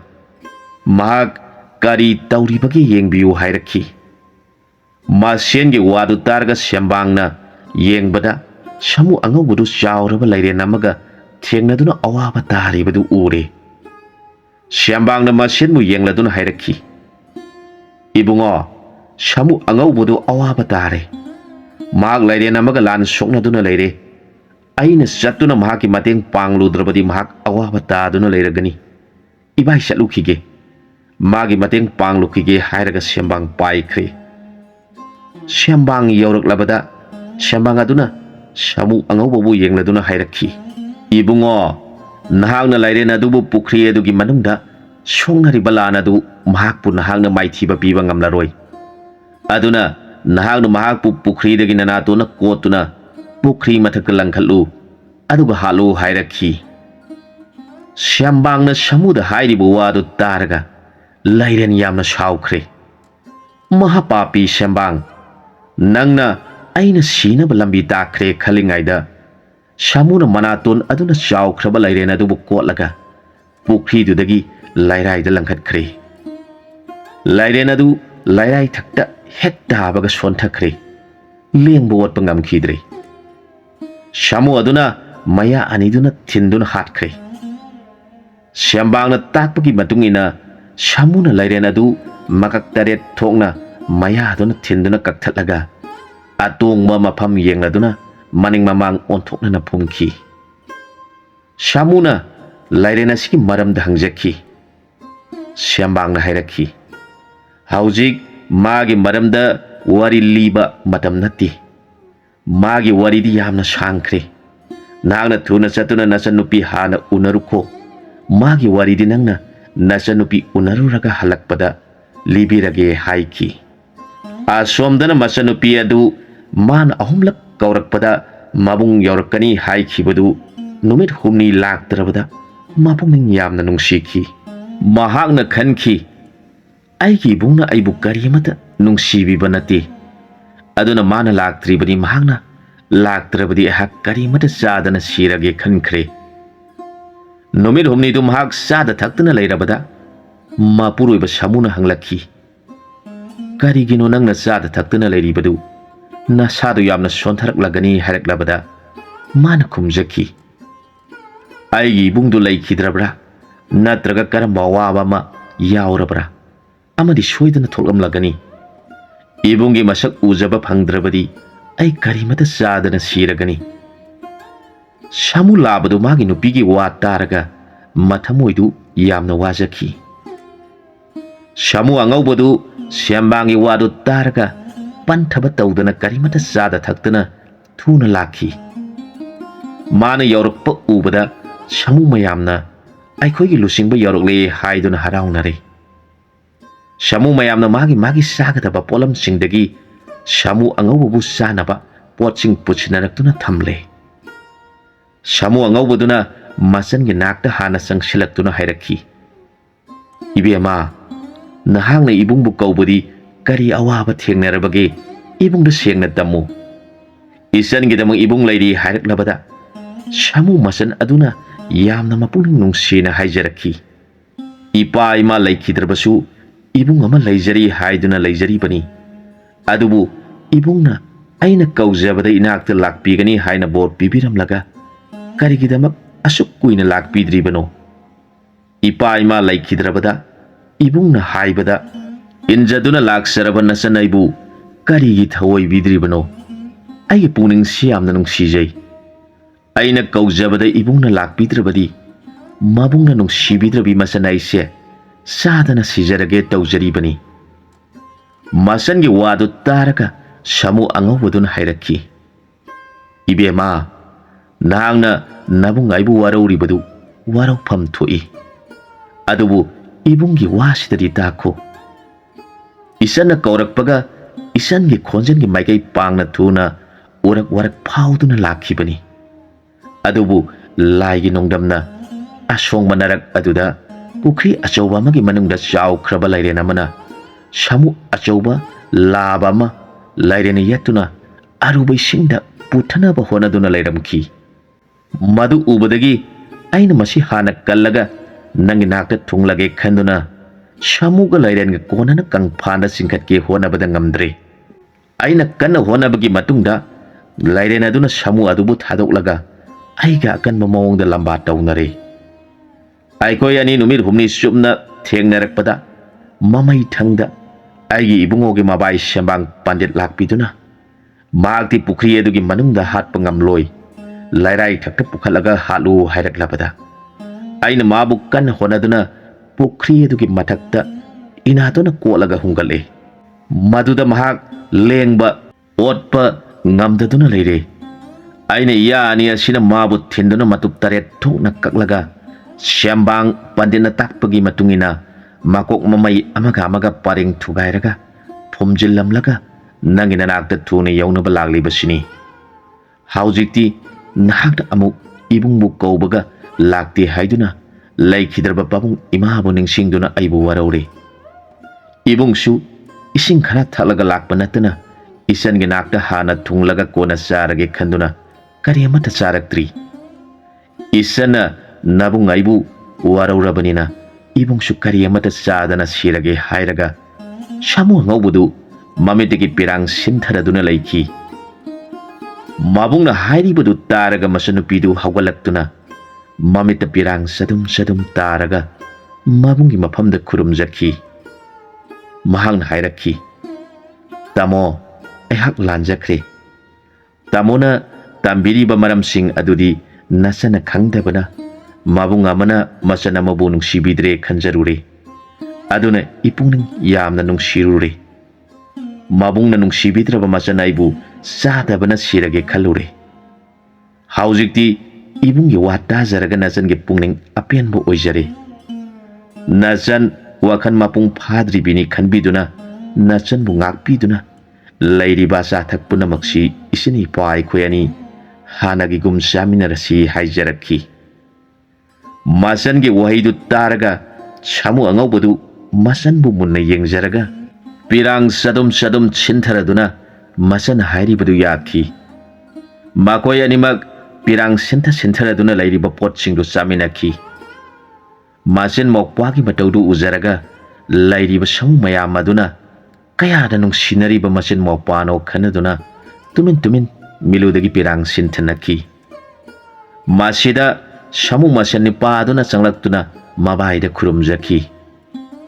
samu angaubana manaton aduna masenge makokta nanbiduna bor pibirakhi mabungna ibema nana kari awaba laiduna nabungbu kauribano kari pendaba laibage hanglakhi masan nupina haijarakhi kari su awaba laibana sadi adu moinamak ningon oibisingna yum palabada ipa ima ibung ipa singna lakpiduna nipa mayumda ipani imani ibung ipani haiduna sak utpibadu ningon sing aduna yamna penjaribani aduga aikoi ningol oibisingnasu ningon mawaga loina mapamda chatminaduna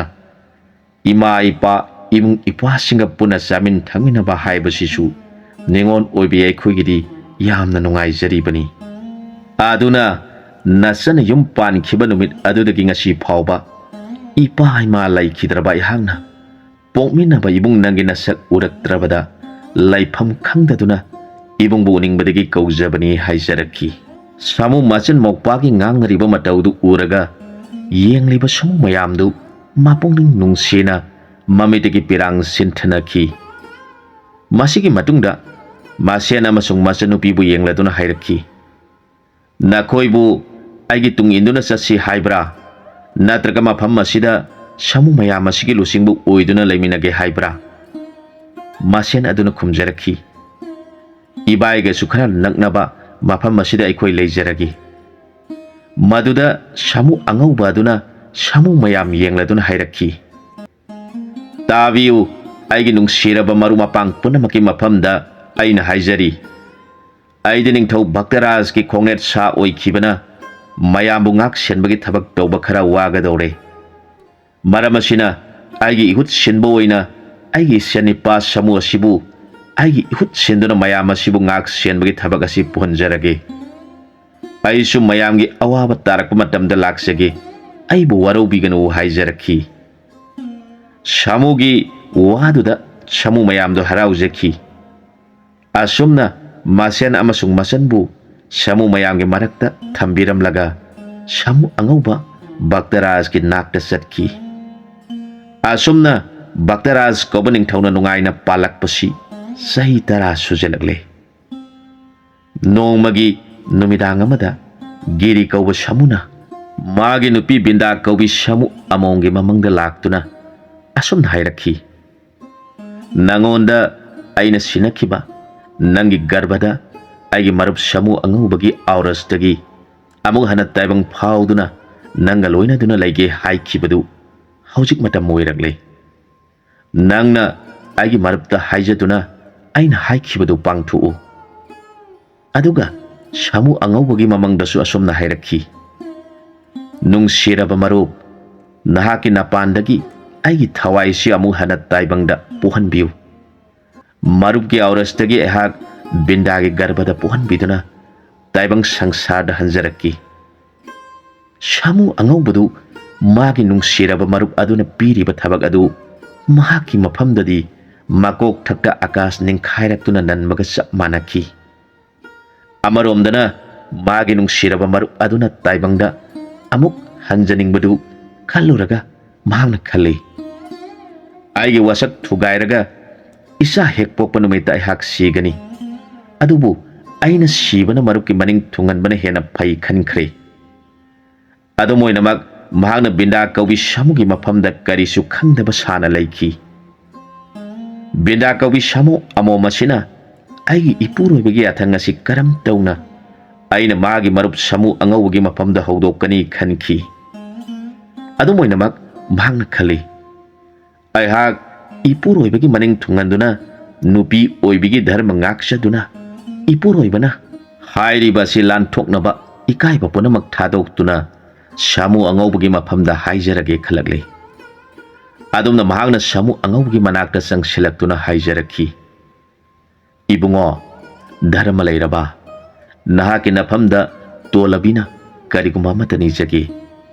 ꯃꯁꯤꯃꯇꯪ ꯏꯕꯨꯡꯉꯣꯅ ꯑꯃꯥꯡ ꯑꯇꯣꯡ ꯊꯤꯕꯤꯗꯅ ꯃꯔꯨꯞ ꯑꯃꯒꯤ ꯃꯐꯝꯗ ꯇꯧꯐꯝ ꯊꯣꯛꯄꯅꯤ ꯈꯟꯕꯤꯗꯨꯅ ꯄꯤꯅꯕꯤꯌꯨ꯫ ꯅꯠꯇ꯭ꯔꯕꯗꯤ ꯅꯅꯥꯏꯗꯤ ꯍꯟꯗꯛꯀꯤ ꯃꯄꯣꯛꯁꯨ ꯁꯥꯒꯤ ꯖꯥꯠꯇ ꯄꯣꯛꯂꯨꯔꯦ꯫ ꯑꯗꯨꯅ ꯍꯟꯗꯛꯀꯤ ꯃꯄꯣꯛ ꯑꯁꯤꯗ ꯏꯄꯨꯔꯣꯏꯕꯅ ꯁꯪꯁꯥꯔꯗ ꯑꯃꯨꯛ ꯍꯟꯅ ꯄꯣꯛꯆꯅꯤꯡꯗꯨꯅ ꯅꯅꯥꯏꯒꯤ ꯃꯪꯗ ꯑꯅꯤꯔꯛ ꯂꯥꯛꯄꯤꯗꯨꯅ ꯏꯕꯨꯡꯉꯣꯒꯤ ꯑꯥꯎꯔꯁꯇꯒꯤ ꯑꯩꯒꯤ ꯒꯔꯚꯗ ꯄꯣꯛꯆꯒꯦ ꯍꯥꯏꯔꯛꯂꯦ꯫ ꯃꯁꯤꯗ ꯅꯅꯥꯏ ꯅꯨꯄꯤꯅ ꯏꯄꯨꯔꯣꯏꯕꯅ ꯑꯄꯥꯝꯕꯗꯨ ꯉꯥꯛꯆꯅꯤꯡꯉꯤ꯫ ꯃꯁꯤꯃꯇꯪ ꯅꯅꯥꯏ ꯅꯨꯄꯤꯗ ꯕꯣꯔ ꯑꯣꯏꯅ ꯄꯤꯅꯕꯤꯌꯨ ꯅꯤꯖꯔꯛꯈꯤ꯫ ꯁꯥꯃꯨ ꯑꯉꯧꯕꯗꯨ ꯃꯃꯤꯠꯇ ꯄꯤꯔꯥꯡꯅ ꯑꯔꯠꯄ ꯂꯩꯇꯅ ꯆꯦꯟꯊꯔꯛꯈꯤ꯫ ꯃꯍꯥꯛꯅ ꯈꯜꯂꯤ, ꯑꯩꯒꯤ ꯑꯔꯣꯏꯕ ꯃꯇꯝ ꯅꯛꯁꯤꯜꯂꯛꯂꯦ ꯈꯜꯂꯗꯨꯅ ꯍꯣꯏ ꯃꯥꯏ ꯀꯔꯤ ꯍꯥꯏꯗꯨꯅ ꯇꯨꯃꯤꯟꯅ ꯂꯩꯈꯤ꯫ ꯑꯁꯨꯝꯅ ꯁꯥꯃꯨ ꯑꯉꯧꯕꯅ ꯕꯤꯟꯗꯥ ꯀꯧꯕꯤ ꯁꯥꯃꯨ ꯑꯃꯣꯝꯒꯤ ꯑꯃꯗꯤ ꯃꯥꯒꯤ ꯃꯔꯨꯞ ꯒꯤꯔꯤ ꯀꯧꯕ ꯁꯥꯃꯨꯒꯤ ꯃꯅꯤꯡ ꯊꯨꯡꯖꯅꯕ ꯕꯤꯟꯗꯥ ꯀꯧꯕꯤ ꯁꯥꯃꯨ ꯑꯃꯣꯝꯒꯤ ꯃꯇꯨꯡ ꯏꯟꯗꯨꯅ ꯑꯁꯣꯡꯕ ꯅꯔꯛ ꯖꯤꯕ ꯀꯅꯥ ꯎꯗꯕꯗ ꯃꯈꯣꯏ ꯑꯅꯤ ꯆꯪꯃꯤꯟꯅꯈꯤ꯫ ꯑꯁꯨꯝꯅ ꯅꯨꯃꯤꯠ ꯍꯨꯝꯅꯤ ꯃꯈꯣꯏ ꯑꯅꯤ ꯂꯩꯃꯤꯟꯅꯔꯕ ꯃꯇꯨꯡꯗ ꯃꯈꯣꯏ ꯑꯅꯤ ꯊꯣꯛꯂꯛꯈꯤ꯫ ꯁꯥꯃꯨ ꯑꯉꯧꯕꯗꯨ ꯕꯤꯟꯗꯥ ꯀꯧꯕꯤ ꯁꯥꯃꯨ ꯑꯃꯣꯝꯅ ꯃꯆꯥ ꯍꯦꯛ ꯐꯪꯕꯒ ꯃꯍꯥꯛ ꯁꯤꯒꯅꯤ ꯈꯪꯂꯗꯨꯅ ꯚꯛꯇꯔꯥꯖ ꯑꯃꯁꯨꯡ ꯚꯒꯦꯁ꯭ꯋꯔꯤ ꯀꯧꯕꯤ ꯏꯕꯦꯝꯃꯒꯤ ꯁꯦꯕꯥꯗ ꯄꯨꯛꯅꯤꯡ ꯆꯪꯅ ꯅꯍꯥꯟ ꯃꯈꯣꯏ ꯑꯅꯤꯒꯤ ꯃꯄꯣꯛꯇ ꯃꯍꯥꯛꯄꯨ ꯅꯨꯡꯁꯤꯅ ꯃꯆꯥ ꯁꯛꯅ ꯌꯣꯛꯄꯤꯔꯛꯈꯤꯕꯗꯨꯒꯤ ꯂꯃꯟ ꯁꯤꯡꯖꯅꯕ ꯀꯟꯅ ꯁꯦꯕꯥ ꯇꯧꯖꯈꯤ꯫ ꯃꯍꯥꯛꯅ ꯅꯨꯃꯤꯠ ꯈꯨꯗꯤꯡꯃꯛꯀꯤ ꯕꯣꯟꯗ ꯆꯠꯇꯨꯅ ꯑꯍꯥꯎꯕ ꯎꯍꯩ ꯍꯦꯛꯂꯨꯗꯨꯅ ꯃꯕꯨꯡꯉꯣ ꯅꯤꯡꯊꯧ ꯃꯍꯥꯔꯥꯅꯤ ꯑꯅꯤꯒꯤ ꯆꯥꯅꯕ ꯀꯠꯆꯩ꯫ ꯃꯗꯨꯗ ꯅꯤꯡꯊꯧ ꯑꯃꯁꯨꯡ ꯃꯍꯥꯔꯥꯅꯤ ꯑꯅꯤꯗꯨꯅ ꯈꯜꯂꯤ, ꯍꯟꯗꯛ ꯑꯩꯈꯣꯏꯒꯤ ꯁꯥꯃꯨ ꯑꯁꯤ ꯃꯊ꯭ꯋꯥꯏ ꯌꯥꯝꯅ ꯅꯨꯡꯉꯥꯏꯇꯅ ꯎꯏ, ꯀꯔꯤ ꯇꯧꯔꯕꯅꯣ ꯈꯟꯗꯨꯅ ꯂꯩꯈꯤ꯫ ꯑꯁꯨꯝꯅ ꯅꯣꯡꯃ ꯅꯣꯡꯃ ꯍꯧꯈꯤꯕꯅ ꯕꯤꯟꯗꯥ ꯀꯧꯕꯤ ꯁꯥꯃꯨ ꯑꯁꯤꯒꯤ ꯃꯆꯥ ꯄꯣꯛꯅꯕꯒꯤ ꯆꯍꯤ ꯊꯥ ꯁꯨꯖꯜꯂꯛꯂꯦ꯫ ꯅꯣꯡꯃꯗꯤ ꯕꯤꯟꯗꯥ ꯀꯧꯕꯤ ꯁꯥꯃꯨ ꯑꯃꯣꯝꯅ ꯆꯦꯜꯂꯛꯄ ꯒꯤꯔꯤ ꯀꯧꯕ ꯁꯥꯃꯨꯅ ꯄꯣꯛꯂꯝꯕ ꯁꯥꯃꯨ ꯋꯥꯡꯊꯣꯏ ꯀꯧꯕ ꯁꯥꯃꯨꯕꯨ ꯌꯦꯡꯂꯗꯨꯅ ꯁꯥꯃꯨ ꯑꯉꯧꯕꯅ ꯍꯥꯏꯔꯛꯈꯤ, ꯏꯕꯨꯡꯉꯣ, ꯏꯄꯥꯅ ꯅꯉꯣꯟꯗ ꯀꯔꯤꯒꯨꯝꯕ ꯑꯃꯇꯪ ꯁꯤꯟꯅꯒꯦ, ꯃꯁꯤ ꯅꯪꯅ ꯄꯥꯡꯊꯣꯛꯎ꯫ ꯏꯄꯥꯗꯤ ꯃꯄꯨꯅ ꯄꯤꯕ ꯃꯇꯝ ꯂꯣꯏꯁꯤꯜꯂꯛꯂꯦ꯫ ꯅꯍꯥꯛꯅ ꯑꯩꯒꯤ ꯏꯍꯨꯠ ꯁꯤꯟꯗꯨꯅ ꯑꯩꯅ ꯏꯄꯥꯃꯛꯅꯤ ꯏꯃꯥꯃꯛꯅꯤ ꯈꯟꯖꯗꯨꯅ ꯁꯦꯕꯥ ꯇꯧꯖꯔꯤꯕ ꯅꯤꯡꯊꯧ ꯑꯃꯁꯨꯡ ꯃꯍꯥꯔꯥꯅꯤ ꯑꯅꯤꯁꯤꯕꯨ ꯅꯍꯥꯛꯅ ꯅꯄꯨ ꯅꯕꯦꯅꯤ ꯈꯟꯗꯨꯅ ꯁꯦꯕꯥ ꯇꯧꯔꯛꯎ꯫ ꯑꯩꯍꯥꯛ ꯃꯇꯝ ꯑꯣꯏꯔꯛꯂꯦ, ꯆꯠꯂꯒꯦ꯫ ꯅꯉꯣꯟꯗꯒꯤ ꯍꯦꯟꯅ ꯀꯅꯥ ꯇꯥꯛꯂꯝꯗ꯭ꯔꯕꯅꯤ ꯍꯥꯏꯔꯛꯈꯤ꯫ ꯋꯥꯗꯨ ꯇꯥꯔꯒ ꯋꯥꯡꯊꯣꯏ ꯀꯧꯕ ꯁꯥꯃꯨ ꯑꯗꯨꯅ ꯃꯃꯤꯠꯇꯒꯤ ꯄꯤꯔꯥꯡ ꯁꯤꯟꯊꯔꯗꯨꯅ ꯀꯞꯂꯗꯨꯅ ꯍꯥꯏꯖꯔꯛꯈꯤ, ꯏꯄꯥꯅ ꯄꯤꯕꯤꯕ ꯊꯧꯗꯥꯡ ꯄꯥꯡꯊꯣꯛꯆꯕꯗ ꯏꯊ꯭ꯋꯥꯏ ꯑꯁꯤ ꯊꯥꯕ ꯐꯥꯎꯕꯗ ꯄꯥꯡꯊꯣꯛꯆꯕ ꯉꯝꯕ ꯕꯣꯔ ꯄꯤꯕꯤꯔꯝꯃꯨ꯫ ꯋꯥꯡꯊꯣꯏ ꯀꯧꯕ ꯁꯥꯃꯨ ꯑꯗꯨꯅꯗꯤ ꯃꯍꯥꯛꯅ ꯁꯥꯃꯨ ꯑꯉꯧꯕꯕꯨ ꯃꯥꯕꯨ ꯄꯣꯛꯄ ꯃꯄꯥꯅꯤ ꯈꯜꯂꯤꯕꯅꯤ꯫ ꯃꯍꯥꯛꯅ ꯍꯦꯛ ꯄꯣꯛꯄꯒ ꯁꯥꯃꯨ ꯑꯉꯧꯕꯅ ꯕꯤꯟꯗꯥ ꯀꯧꯕꯤ ꯁꯥꯃꯨ ꯑꯃꯣꯝ ꯑꯗꯨꯕꯨ ꯃꯥꯒꯤ ꯃꯔꯨꯞ ꯒꯤꯔꯤ ꯀꯧꯕ ꯁꯥꯃꯨꯅ ꯃꯥꯒꯤ ꯃꯐꯝꯗ ꯁꯤꯟꯅꯔꯝꯈꯤꯕꯅ ꯃꯃꯥ ꯃꯆꯥꯕꯨ ꯃꯥꯒꯤ ꯃꯇꯨꯡ ꯏꯟꯗꯨꯅ ꯂꯩꯃꯤꯟꯅꯔꯛꯈꯤꯕꯅꯤ꯫ ꯁꯥꯃꯨ ꯑꯉꯧꯕꯅꯁꯨ ꯃꯍꯥꯛꯄꯨ ꯃꯆꯥꯃꯛꯅꯤ ꯈꯟꯗꯨꯅ ꯁꯦꯟꯅꯕꯤꯔꯛꯈꯤꯕꯅ ꯃꯍꯥꯛꯅ ꯃꯄꯥꯃꯛꯅꯤ ꯈꯟꯗꯨꯅ ꯒꯤꯔꯤ ꯀꯧꯕ ꯁꯥꯃꯨꯒꯤ ꯃꯆꯥꯅꯤ ꯈꯟꯈꯤꯗꯦ꯫ ꯑꯗꯨꯅ ꯁꯥꯃꯨ ꯑꯉꯧꯕꯅ ꯍꯥꯏꯔꯤꯕꯗꯨ ꯃꯄꯥꯃꯛꯅ ꯍꯥꯏꯔꯤꯕꯅꯤ ꯈꯟꯖꯗꯨꯅ ꯀꯞꯆꯔꯤꯕꯅꯤ꯫ ꯍꯧꯖꯤꯛꯇꯤ ꯁꯥꯃꯨ ꯑꯉꯧꯕꯗꯨ ꯀꯅꯥ ꯈꯪꯍꯟꯗꯅ ꯕꯣꯟ ꯑꯗꯨꯗ ꯆꯪꯈ꯭ꯔꯦ꯫ ꯃꯍꯥꯛꯅ ꯃꯐꯝ ꯆꯥꯕ ꯌꯦꯡꯗꯨꯅ ꯁꯦꯝꯕꯤꯕ ꯃꯄꯨꯕꯨ ꯅꯤꯡꯖꯗꯨꯅ ꯃꯇꯝ ꯉꯥꯏꯗꯨꯅ ꯂꯩꯈ꯭ꯔꯦ꯫ ꯃꯇꯝ ꯑꯗꯨꯗ ꯕꯤꯟꯗꯥ ꯀꯧꯕꯤ ꯁꯥꯃꯨ ꯑꯃꯣꯝꯗꯨ ꯆꯥꯄꯣꯛꯄꯒꯤ ꯃꯇꯝ ꯑꯣꯏꯔꯛꯇꯨꯅ ꯃꯆꯥ ꯂꯥꯕ ꯑꯉꯧꯕ ꯑꯃ ꯄꯣꯛꯂꯦ꯫ ꯃꯍꯥꯛ ꯍꯦꯛ ꯄꯣꯛꯄꯒ ꯁꯥꯃꯨ ꯑꯉꯧꯕꯗꯨ ꯁꯤꯔꯦ꯫ ꯃꯥꯒꯤ ꯑꯇꯃꯥ ꯑꯗꯨꯅ ꯀꯣꯔꯧꯅꯣꯡꯗ ꯅꯣꯛꯅ ꯅꯣꯛꯅ ꯂꯩꯒꯤ ꯗꯣꯂꯥꯏ ꯇꯣꯡꯗꯨꯅ ꯀꯥꯈꯤ꯫ ꯃꯗꯨ ꯆꯥꯕꯣꯛꯂꯤꯕꯤ ꯕꯤꯟꯗꯥ ꯀꯧꯕꯤ ꯁꯥꯃꯨꯅ ꯎꯔꯗꯨꯅ ꯌꯥꯝꯅ ꯅꯤꯡꯉꯝꯗꯅ ꯀꯞꯆꯔꯛꯈꯤ, ꯏꯕꯨꯡꯉꯣ, ꯅꯍꯥꯛꯅ ꯅꯪꯒꯤ ꯃꯔꯨꯞꯀꯤ ꯅꯤꯡꯕ ꯊꯨꯡꯅꯕꯒꯤꯗꯃꯛ ꯁꯤꯕꯕꯨ ꯀꯔꯤꯁꯨ ꯊꯧꯁꯥꯗꯅ ꯃꯔꯨꯞꯀꯤ ꯑꯄꯥꯝꯕ ꯊꯨꯡꯅꯕ ꯍꯣꯠꯅꯕꯤꯈꯤꯕ ꯅꯍꯥꯛꯀꯨꯝꯕ ꯄꯨꯛꯆꯦꯜ ꯆꯥꯎꯕ ꯀꯠꯊꯣꯛꯄ ꯉꯝꯕꯗꯤ ꯑꯃꯨꯛ ꯍꯟꯅ ꯊꯦꯡꯅꯔꯔꯣꯏ꯫ ꯅꯍꯥꯛꯅ ꯃꯔꯨꯞꯀꯤꯗꯃꯛ ꯀꯠꯊꯣꯛꯄꯤꯔꯝꯕ ꯊꯃꯣꯏ ꯑꯗꯨꯃꯛꯅ ꯅꯪꯒꯤ ꯋꯥꯔꯤꯗꯤ ꯅꯨꯃꯤꯠ ꯊꯥꯅ ꯄꯥꯜꯂꯤꯕ ꯃꯈꯩ ꯂꯦꯡꯗꯅ ꯂꯩꯍꯧꯔꯁꯅꯨ꯫ ꯑꯗꯨꯒ ꯅꯨꯄꯤ ꯑꯣꯏꯕꯤ ꯑꯩꯍꯥꯛꯁꯨ ꯏꯄꯨꯔꯣꯏꯕ ꯑꯅꯤꯁꯨꯕꯤ ꯍꯥꯏꯕꯗꯨ ꯑꯣꯏꯍꯧꯔꯦ꯫ ꯑꯗꯨꯕꯨ ꯕꯦꯗꯅ ꯍꯥꯏꯕꯒꯤ ꯃꯇꯨꯡ ꯏꯟꯅ ꯅꯨꯄꯤ ꯑꯣꯏꯕꯤꯁꯤꯡꯅ ꯍꯥꯟꯅꯒꯤ ꯃꯄꯨꯔꯣꯏꯕꯗꯨ ꯁꯤꯔꯗꯨꯅ ꯑꯃꯨꯛ ꯍꯟꯅ ꯌꯨꯝ ꯄꯥꯟꯕ ꯊꯣꯛꯂꯕꯗꯤ ꯑꯀꯣꯟꯕ ꯄꯥꯟꯕ ꯑꯗꯨꯒꯤ ꯁꯂꯥꯏꯗ ꯇꯤꯜꯂꯤ ꯍꯥꯏ꯫ ꯃꯗꯨꯅ ꯑꯆꯨꯝꯕ ꯑꯣꯏꯔꯕꯗꯤ ꯅꯅꯥꯏ ꯅꯨꯄꯤ ꯑꯩꯍꯥꯛꯁꯦ ꯏꯕꯨꯡꯉꯣ ꯅꯪꯒꯤ ꯁꯂꯥꯏꯗ ꯇꯤꯟꯖꯗꯨꯅ ꯏꯕꯨꯡꯉꯣ ꯅꯪꯒꯤ ꯁꯦꯕꯥ ꯇꯧꯕ ꯐꯪꯍꯟꯕꯤꯌꯨ ꯍꯥꯏꯖꯔꯒ ꯃꯤꯂꯨꯗ ꯄꯤꯔꯥꯡ ꯁꯤꯟꯊꯔꯗꯨꯅ ꯍꯤꯡꯅ ꯍꯤꯡꯅ ꯀꯞꯆꯔꯛꯈꯤ꯫ ꯃꯍꯥꯛꯅ ꯃꯆꯥꯅꯤꯄꯥ ꯋꯥꯡꯊꯣꯏꯕꯨ ꯌꯦꯡꯂꯗꯨꯅ ꯍꯥꯏꯔꯛꯈꯤ, ꯏꯕꯨꯡꯉꯣ, ꯅꯍꯥꯛ ꯆꯠꯇꯨꯅ ꯅꯄꯥꯕꯨꯡꯕꯨ ꯊꯤꯔꯨꯆꯣ, ꯃꯍꯥꯛ ꯈꯨꯗꯣꯡꯊꯤꯕ ꯊꯣꯛꯂꯦ꯫ ꯏꯃꯥꯒꯤ ꯃꯪꯂꯥꯟꯗ ꯅꯄꯥꯕꯨꯡ ꯀꯣꯔꯧ ꯅꯣꯡꯒꯥꯈ꯭ꯔꯦ ꯍꯥꯏꯔꯒ ꯀꯞꯂꯛꯂꯦ꯫ ꯃꯃꯥꯒꯤ ꯋꯥꯗꯨ ꯇꯥꯔꯒ ꯋꯥꯡꯊꯣꯏ ꯀꯧꯕ ꯁꯥꯃꯨ ꯃꯆꯥꯗꯨ ꯇꯧꯐꯝ ꯈꯪꯗꯅ ꯃꯀꯣꯛꯊꯛꯇ ꯕ꯭ꯔꯖꯅ ꯊꯥꯕꯒꯨꯝ ꯒ꯭ꯌꯥꯟ ꯃꯥꯡꯗꯨꯅ ꯃꯥꯏꯀꯩ ꯄꯨꯝꯅꯃꯛ ꯄꯨꯝꯃꯝ ꯃꯝꯅ ꯃꯄꯥꯕꯨ ꯀꯅꯥꯅ ꯂꯥꯛꯆꯕꯒꯦ ꯈꯟꯗꯨꯅ ꯃꯄꯥꯅ ꯆꯠꯈꯤꯕ ꯈꯣꯡꯒꯨꯜ ꯂꯤꯔꯛꯂꯦ꯫ ꯃꯇꯝ ꯑꯁꯤꯗꯁꯨ ꯁꯦꯝꯕꯥꯡꯅ ꯚꯛꯇꯔꯥꯖꯄꯨ ꯌꯦꯡꯂꯗꯨꯅ ꯍꯥꯏꯔꯛꯈꯤ, ꯏꯕꯨꯡꯉꯣ, ꯅꯍꯥꯛꯀꯤ ꯁꯥꯃꯨ ꯑꯉꯧꯕ ꯌꯥꯏ ꯑꯣꯏꯕꯗꯨ ꯁꯤꯔꯦ꯫ ꯑꯗꯨꯅ ꯃꯥꯒꯤ ꯃꯆꯥ ꯋꯥꯡꯊꯣꯏꯒꯤ ꯃꯇꯨꯡ ꯏꯟꯗꯨꯅ ꯆꯠꯂꯨ ꯇꯥꯛꯄꯤꯔꯛꯈꯤ꯫ ꯃꯍꯥꯛꯄꯨ ꯈꯔ ꯂꯨꯅ ꯀꯣꯝ ꯇꯧꯗꯨꯅ ꯃꯥꯒꯤ ꯁꯦꯕꯥ ꯇꯧ꯫ ꯃꯥꯒꯤ ꯁꯔꯨ ꯁꯌꯥꯡ ꯀꯅꯥꯒꯨꯝꯕ ꯖꯤꯕꯁꯤꯡꯅ ꯐꯪꯗꯅꯕ ꯍꯣꯠꯅꯧ ꯍꯥꯏꯈꯤ꯫ ꯕꯤꯟꯗꯥ ꯀꯧꯕꯤ ꯁꯥꯃꯨ ꯑꯃꯣꯝ ꯃꯆꯥ ꯄꯣꯛꯄꯗ ꯉꯥꯏꯔꯤꯕꯤ ꯑꯁꯤꯁꯨ ꯇꯨꯃꯤꯟꯅ ꯂꯩꯊꯣꯛꯄ ꯉꯝꯗꯗꯨꯅ ꯄꯣꯛꯄꯗ ꯉꯥꯏꯔꯤꯕ ꯁꯥꯃꯨ ꯃꯆꯥ ꯑꯗꯨ ꯄꯨꯔꯒ ꯃꯌꯥꯝꯅ ꯆꯠꯂꯤꯕ ꯂꯝꯕꯤꯗꯨꯗ ꯆꯠꯂꯛꯂꯦ꯫ Makoi mayam mafamdu yaurabada samu amomna samu angauba machanupibu ningsinglakuna mabungobu khurumjarakhi. Ibungo nahakna nanai nupibu sanbiduna aigi sanbu kaujabase nahakna tahanbiyu khurumjaraga manatona nongdon thakta thangattuna machanupi kaurakle. Laigi nongdam kanana khangani samu sayamgi manungda leiriba samu masangi nakongda mabung leitabagi wadu takhi. Maagna mapuroiba samuda paudu tamjakhi. Maduda makoi animak thuna yangna mafamdu yaurakle. Samu machanna mabung siduna leiribadugi manakta sangsilaktuna manatona duna manam sut namkhi. Aduga khudak kunthajaraga khurumjaraga mamidigi pirangdi aratpa leiti. Mana yeng tholakpada samu angauba pokpada ngairibadu ure. Maagna mabunggi manamdu laujaraga samu angauba machadugi manam amuk laure. Maduda samu machandu mamita pirang sadum taraga samu machadubu manatona konsilaga marai bakta manatona duna nanbiraduna nungsina yengjaraga leijakhi. Matam maduda Bhaktaraj amasung Bhagyeswari Maharani ani susyalaktuna samu angaubabu konjaraduna kapsarakhi. Machanupi aduna nongmadon thakta manaton thangal aduna mabungbu kaujaraga kapsarakhi. Masigi matungda Bhaktaraj kauba ningthau aduna manai mayam thadoktuna aruba ningthijaba koma ama tawhanduna samu angaubabu seba tawkhi.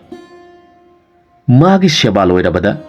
Bina kaubi samu aduna masanipa giri kauba samuna poklamba samu adu ningthaugi mafamda pusinduna khurumjarakhi. Makoi mama machana mamita pirang sintaduna khurumjarakpadu uraga Bhaktaraj amasung Bhagyeswari kaubi Maharani anidu mapuni nungsina kapsarakhi. Maduda sembang mabaina hairakhi. Ibungo makoina hairibadu samu laba sibu nangina famda katlabani ningthaugi khongnet sa ohenbiu haijaribani hairakhi. Mabai sembangi wadu taraga Bhaktaraj toina mapuning nungsiba hengalaktuna kamna samu machadubu magi khongnet sa oirabani haina lauthokhi. Matanga swaida wari siloisenjari anauba wari amada mayanga punhamuk thengnaminarasi.